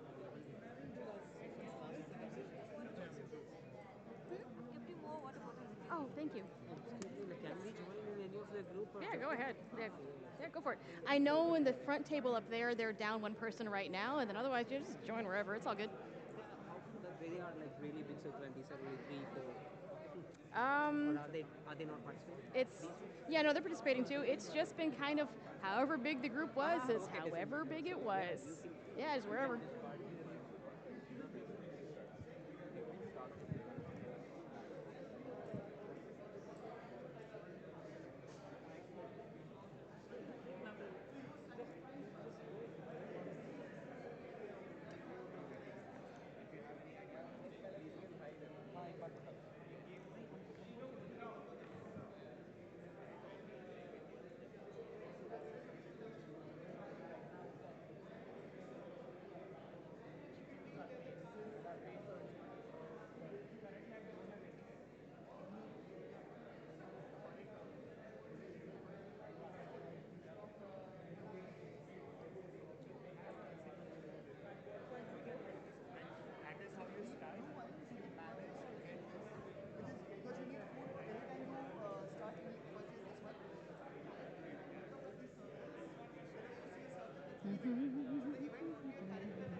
Stickers.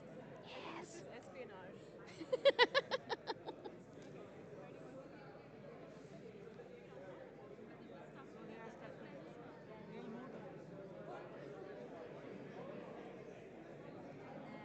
who is your target audience? Will be predominantly boy or girl, but you already got your age gap. You say teenager. Maybe some teenager it will lead into 20, 25.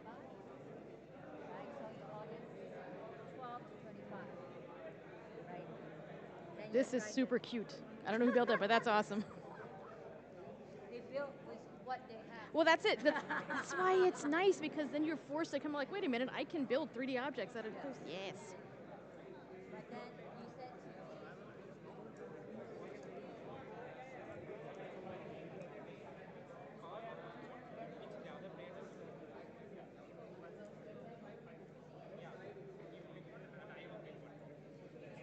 What you making?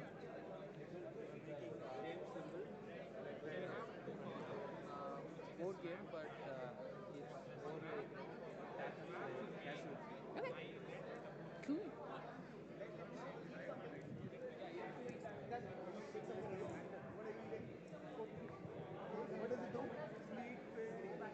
You guys play testing? Yeah, sorry? You play testing? Yes. Yeah. These are new folks we are taking anytime. Yeah.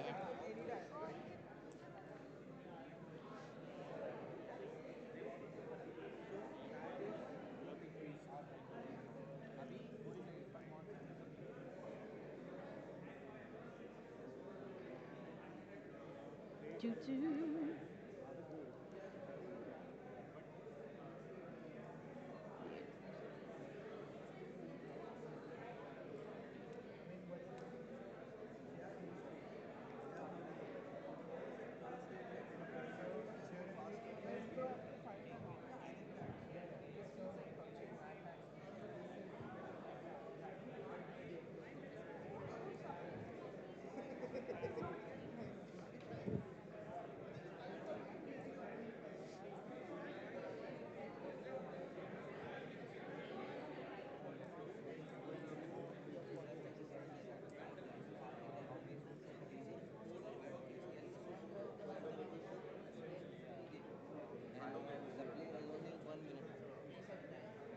And draw until you get a minimum of 6, right? That's the amount of coins that you get to start with. And then you purchase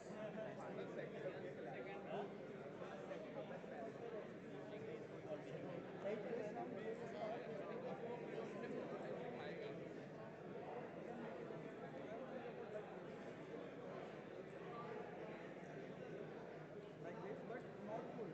Half, half.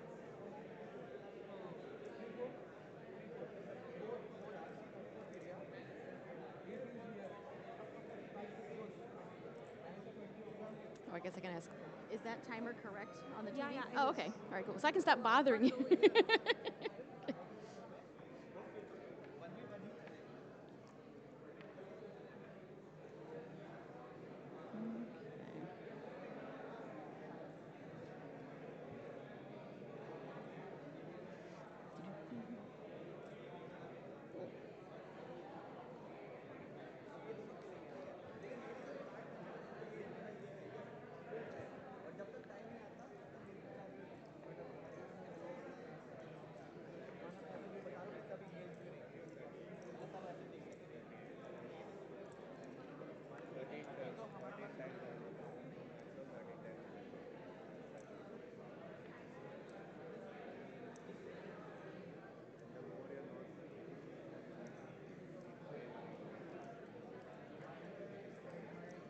For example, four means that I have 2 horses, right? Four speed means that you have 4 horses, or like let's say 2 stallions, just like that.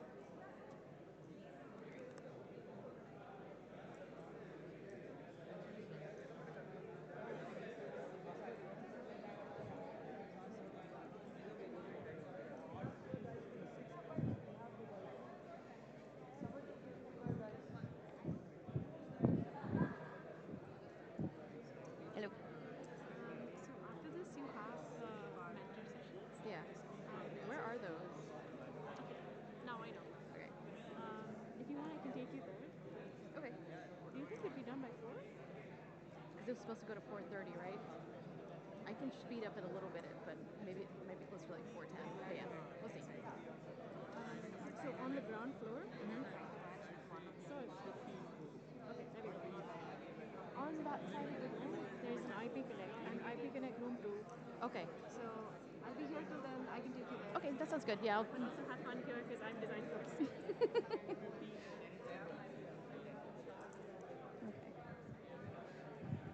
Right. Can I I get that? Can I get the microphone? Yeah. Great.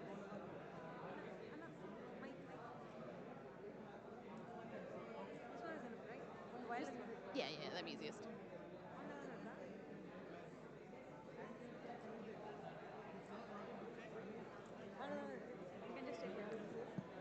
Hello. Hello.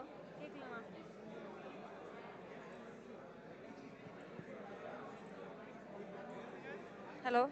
Hello. Okay. Yep. Hello, everybody. How's it going? It's the publisher again. They really like what you're all doing, and they are so thrilled with how it's been going. It is time for user testing. We're so thrilled that you guys have been testing with your teams, but now we got to put this in front of new people. So you kind of had a little taste of that with your new teammates because you had to bring them up to speed, but now you got to actually put it in front of everybody else. So how we're going to do this is everybody from each table, I'm going to ask one person to present what their game is so everyone can hear what it is. That person is going to be basically that table's leader, and you are going to stay at that table or your group. And then everybody else, after everyone has presented, you are going to go find a game that sounded interesting to you, and you are going to play that game. All right? I'm starting with you guys. Hello. Who's going to tell everybody what you're making? Everybody listen!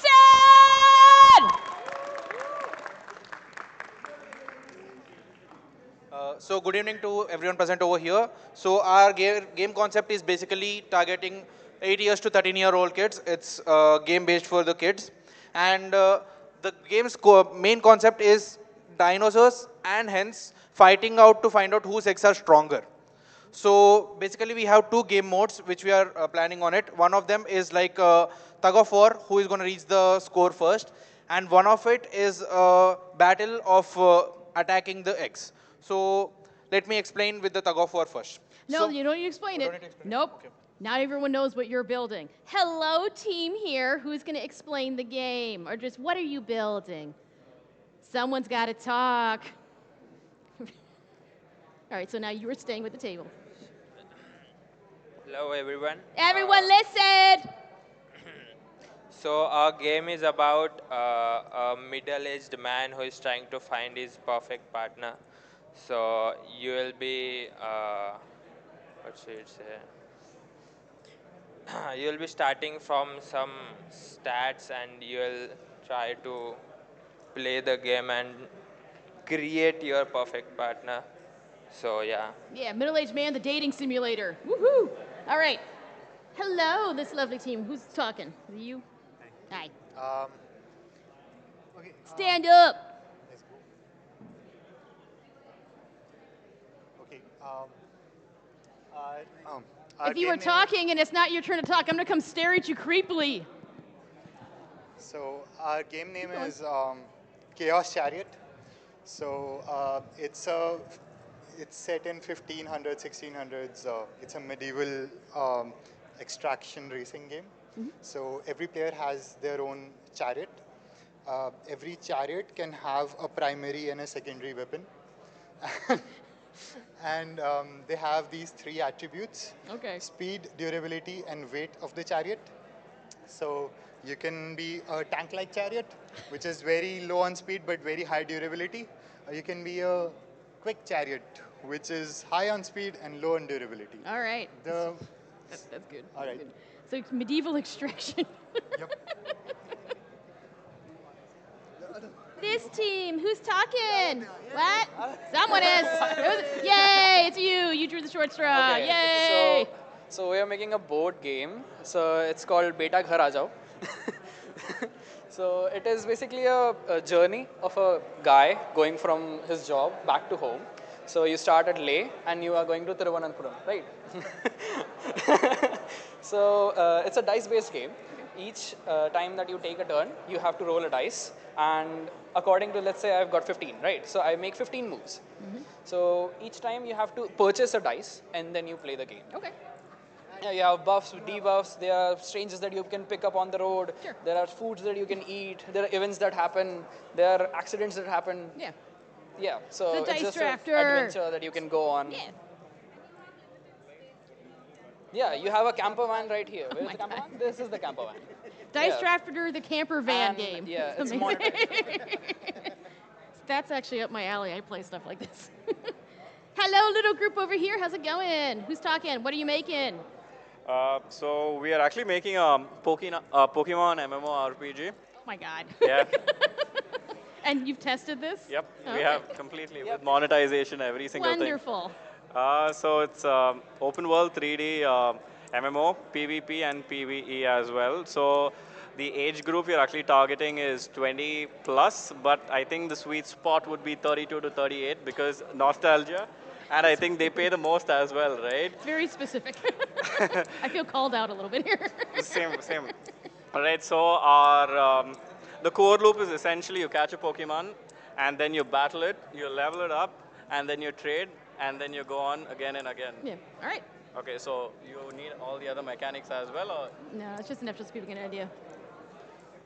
Hello, floor group. What are you making? Someone's gonna talk. So we are making a board game over here. Hmm? So the board game basically consists of a match 5 kind of game. But there are only 4 cells, 4 by 4 cells over here. So the main game is basically, it revolves around a rock, paper, scissors system. So there's a circle, triangle, and a cross. So according to this graph, I'll just explain it real quick. The cross takes over the circle takes over the triangle, and the triangle over the cross. So the main premise is that, can you just remove all the cards? What? That's good. That's good. Yeah. Because you're gonna explain this to the user testers. Yeah. Oh yeah. Hello, other floor group. How's it going? Who's talking? Hello. What you making? Hello. So basically, we are making a veggie stample game. Basically, you will have some random vegetables. If you get a perfect combo of vegetable which are actually eaten by per person, so you have to just chop it. You can prepare a dish, serve it customer. He will be very happy. Yeah. But if the veggie combo you are selecting is a like scrambling, you cannot eat two vegetables simultaneously. The veggies will start running in the kitchen. You have to like use the knife, throw it, and like catch the vegetables. Then you have to cook it. You have to serve, but the customer will be unsatisfied. But still, it will be quite a fun to like the elements. So this is like main concept as of now. Sounds good. All right. Hello. It's your turn. Who's talking? Hello. Okay, so essentially the game we came up is... Everyone else, keep it down. Essentially the game we came up is inspired from Scotland Yard. So in this game, we have a graffiti artist who's trying to escape policemen. He goes around a map and he makes illegal graffitis. So you have multiple checkpoints around the map, and the policemen, which is 2 other players or more than 2 other players who are friends, can basically go around the map each turn, and their location will be revealed at all times, at every turn they take, but yours will be hidden. You will be caught, though, if the police land on the exact same spot as you. And the goal of the graffiti artist is to make 3 graffitis before getting caught, and each time you decide to make graffiti, it will take 2 of your turns. So yeah, you basically keep playing the game until the graffiti artist makes all his graffitis or your friends catch you. So that's it. That's the game. Sounds good. Hello. What you making? Yeah, we are making a game. It's more like a raid kind of a thing. Like there is this cop who is fighting off criminals, and the criminal is inside the full building. So this is like on the roll of dice, we move forward inside the building, and we power up. And if the level of the this criminal guy is more than we are defeated, and if we this cop is higher, then we proceed forward. Okay. Sounds good. Yeah.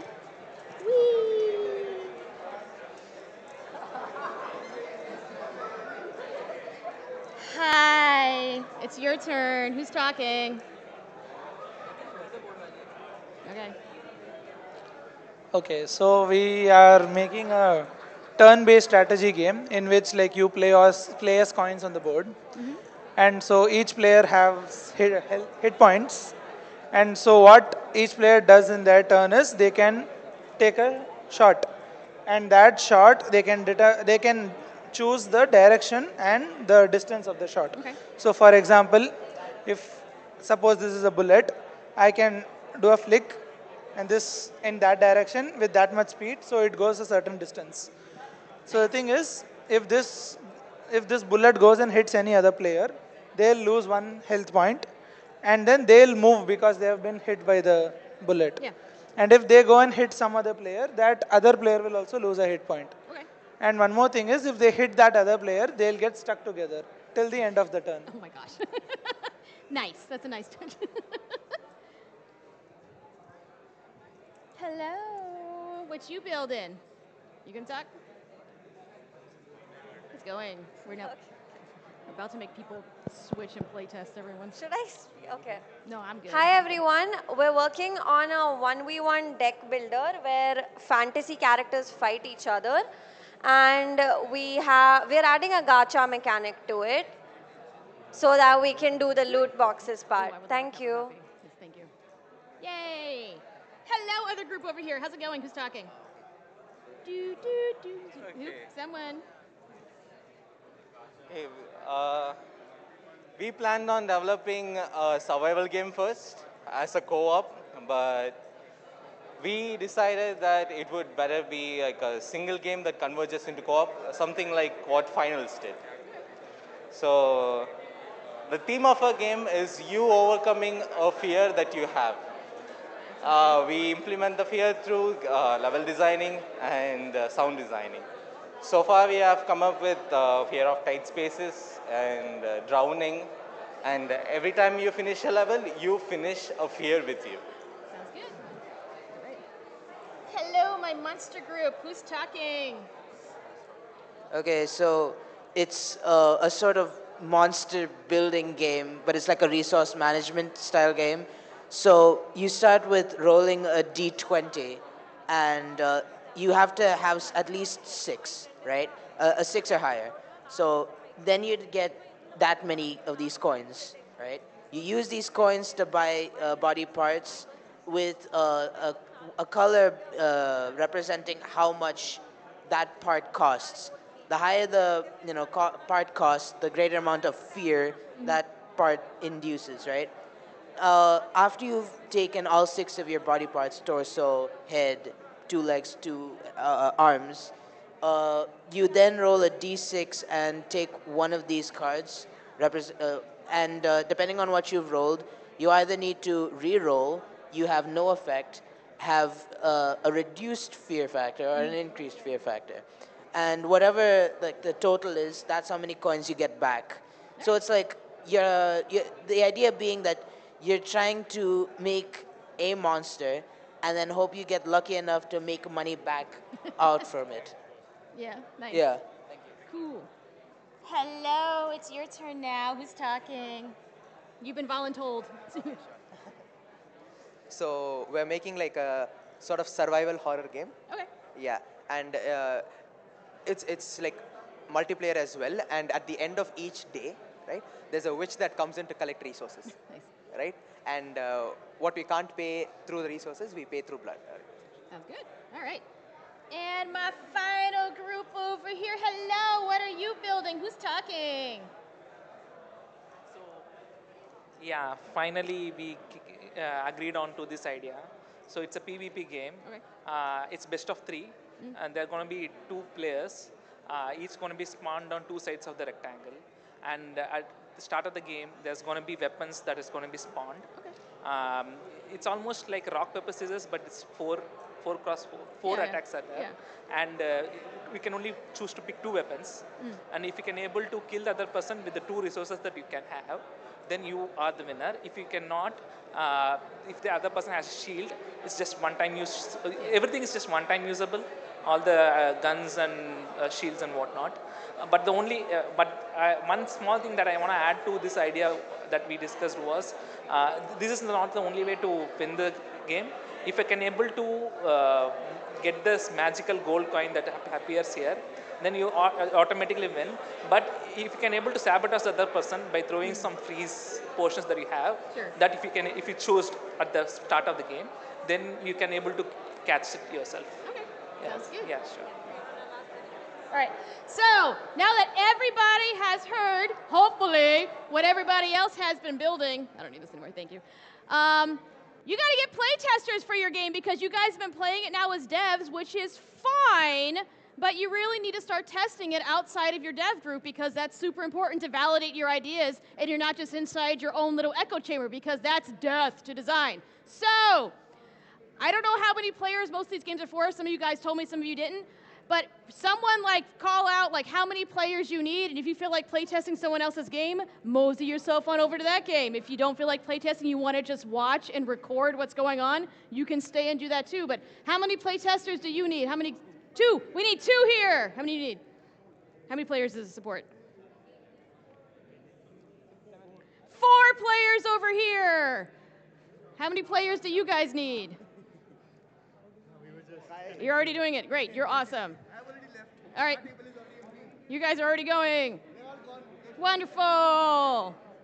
Hello. You're playable? Awesome. Cool. I already got rid of the mic, but yeah. How many playtesters do you need? I need 2 playtesters over here. Who wants to play a game? Oh my God, people, who wants to play a game? Get over here. You guys are already rolling. How many playtesters do you need? 2. We need 2 people over here. What do you guys? How many do you need? How many do you need? Sorry, what's the new update? Now you need to actually have someone else play this that isn't just you. So we're switching people around who wants to play a game. How many playtesters do you need? How many people do you need to play this? 6? We need 6! We got a party game over here. Who wants to play a big game? 6 people over here. 1 over here, single player, exact opposite, but that's fine. What do we got? How many people? You got it? You're good. Awesome. How many people do you need to play? We need 2 people over here. You guys already got it.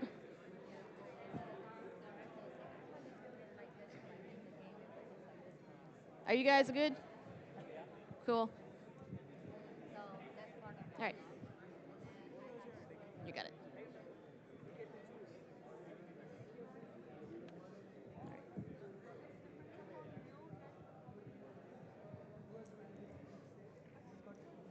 Is there anyone over here? We have too many explorers and not enough players. Oh no! Someone come over here and play a game! Oh my God!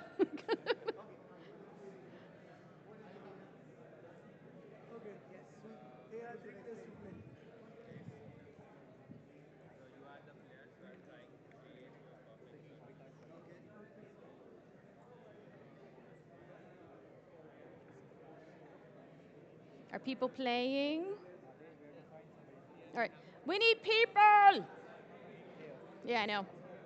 And if not, you can always just retest it again, but it's always better to get other people. Huh? When you're working on an idea in a team, Yeah. we have so much people on the kitchen. Yep. So how do we That manage is that is a real honest to God problem, which is why having a group size this big is okay. Everyone had their idea.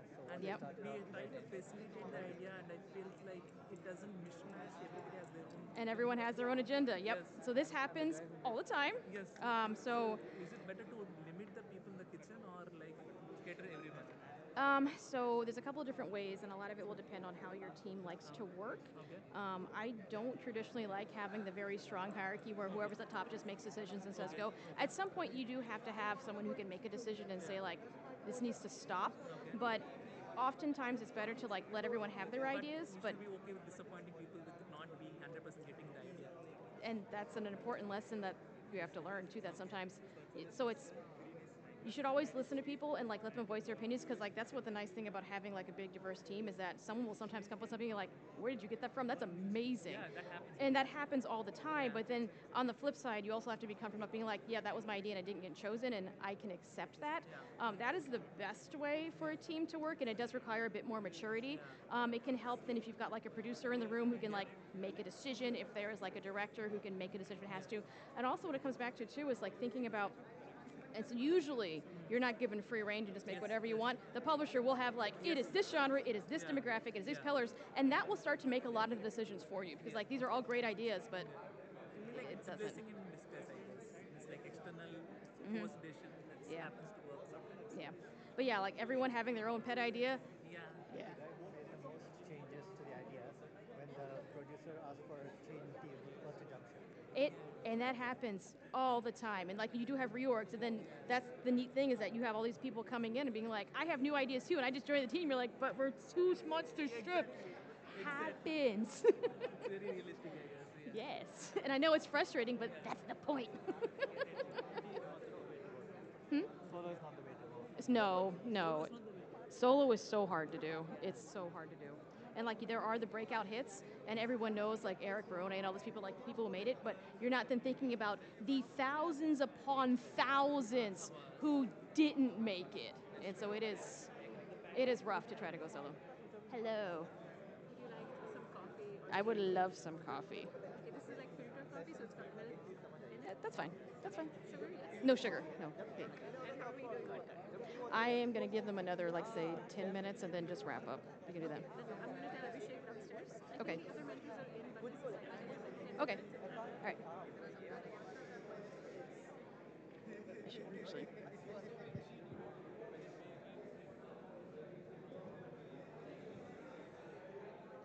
Yeah. Playtime.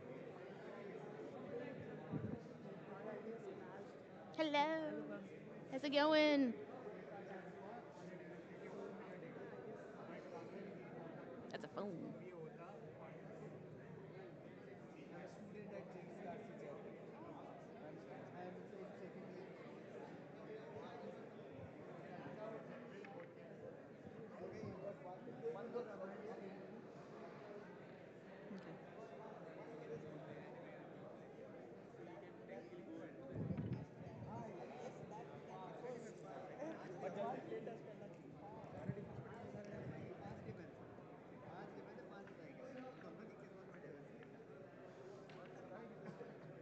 Have we played the game? At this point, we don't know what the game is. We had like multiple versions of the game.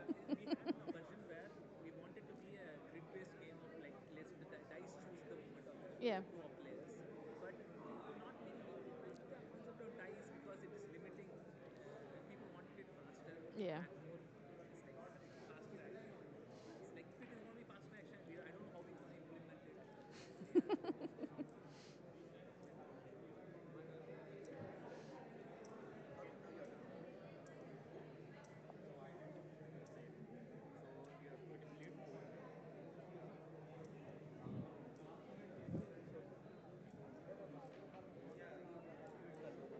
Hello. Did we build a monster?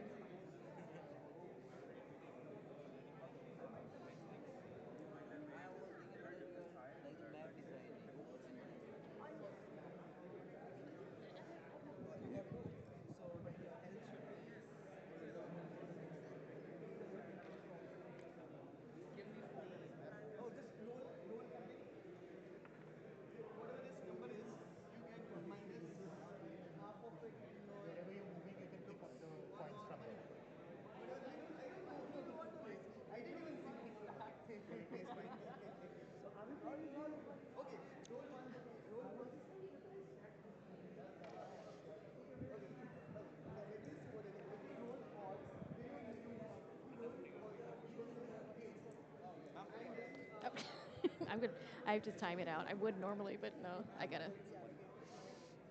I can't. I have to go do this. I'm gonna stop people now. Are you taking feedback notes? Yay! That's so awesome.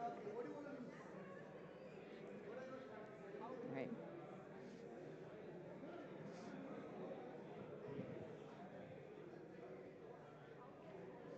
All right. Hi, everybody. I hope your user tests went super well. Yay!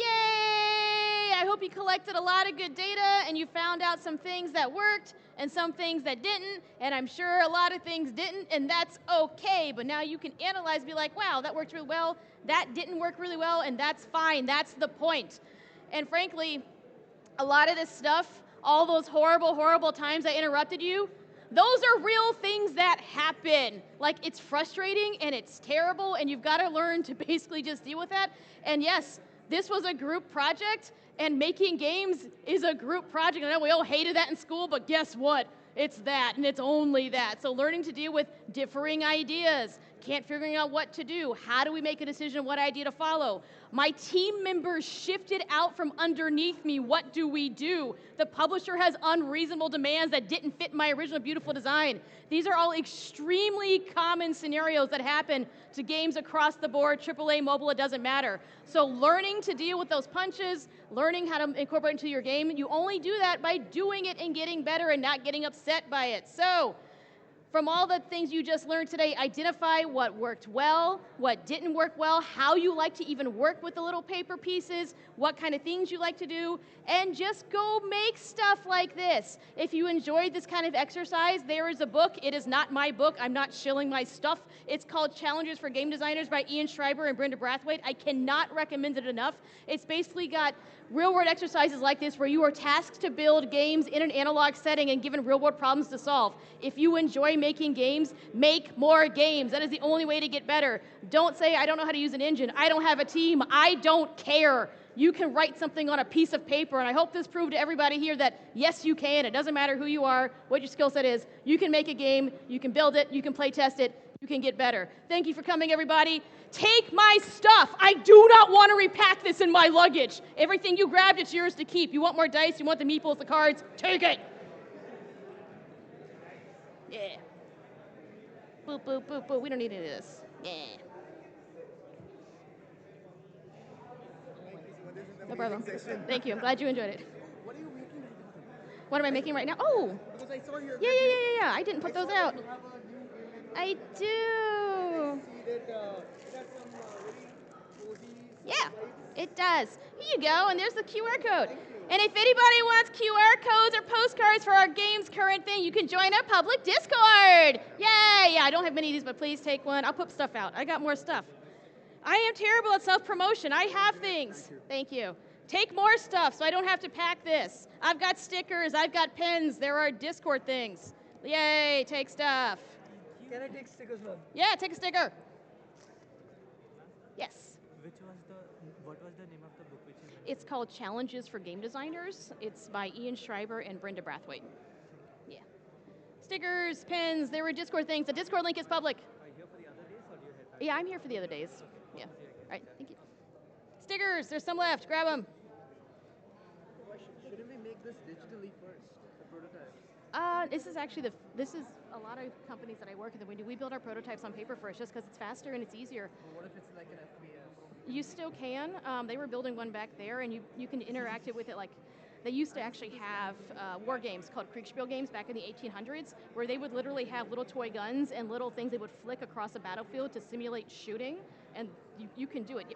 FPS is one of the harder things to do, but you can still build out levels in 3D. You can test those things because it's expensive to iterate on a computer at the end of the day. I mean, it would just take a day. Sometimes. Sometimes. But yeah, so I mean, it doesn't work as well for necessarily every single genre, but there's usually things you can prototype on paper, especially things like UI.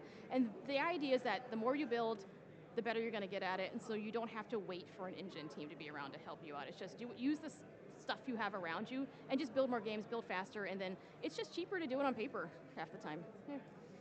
That's all. Thank you for these guys. Yay, thank you for coming. Workshop. I attended your morning session. You explained that exponential curve should not be used. No, exponential curves should use all the time. Linear curves. Linear curves are terrible. I hate linear curves. Yeah, no, yeah. Exponential curves are good. Exponentials and natural logs are excellent. Yeah, that's a Discord server. So I think I ran out, but if you, but it is public. You don't have to have the link. Just look up Dragon Snacks Games either on our website. There's a link. LinkedIn has a link, or you can just find it on it's a public Discord server. So yeah, and we are running a public play test, so you can waitlist it onto the play test through the Discord server. Yay! I should have brought more postcards. I failed. But all right, take my stuff back. I'm all right. It's not that much. You guys have done a great job taking my stuff. Yes? I thought you brought it for that. Yeah, that's our Discord server. I am actually working on a game. I need feedback. Okay. Yeah, there's actually a lot of students on our Discord server right now. We opened it up to a bunch of colleges recently just so they could ask questions and get help and stuff. So yeah, by all means, just get on there and ask questions. Yeah. All right. Thank you. So much for the All right, thank you for coming. Yay, glad you had a good time. Awesome. Boom. Thank you. I've made a mess. Hi. Hi, it's nice to meet you. Nice to meet you. Hi. It's very helpful and good thing. I felt lost and finally, I know, I could do something. You can do it. Just with the paper. Yep, exactly. Thank you. Exactly. Glad you enjoyed. Nice to meet you, ma'am. Hey. Yeah, here's my card. Thank you. All right. Shoot me a message on LinkedIn because I lose these so bad. Sure. Okay. Nice meeting you. As at diagnostics, are you as a level designer? Are you working what's your designation? No, I'm a systems designer. Okay. Yeah. Yeah. So I'm into getting into level design, and I'm mainly into development art right now. But I really want to take a leap into the level design. So what are the steps? What tips do you have? For level design, I'd actually study architecture and interior design, and because there's a lot.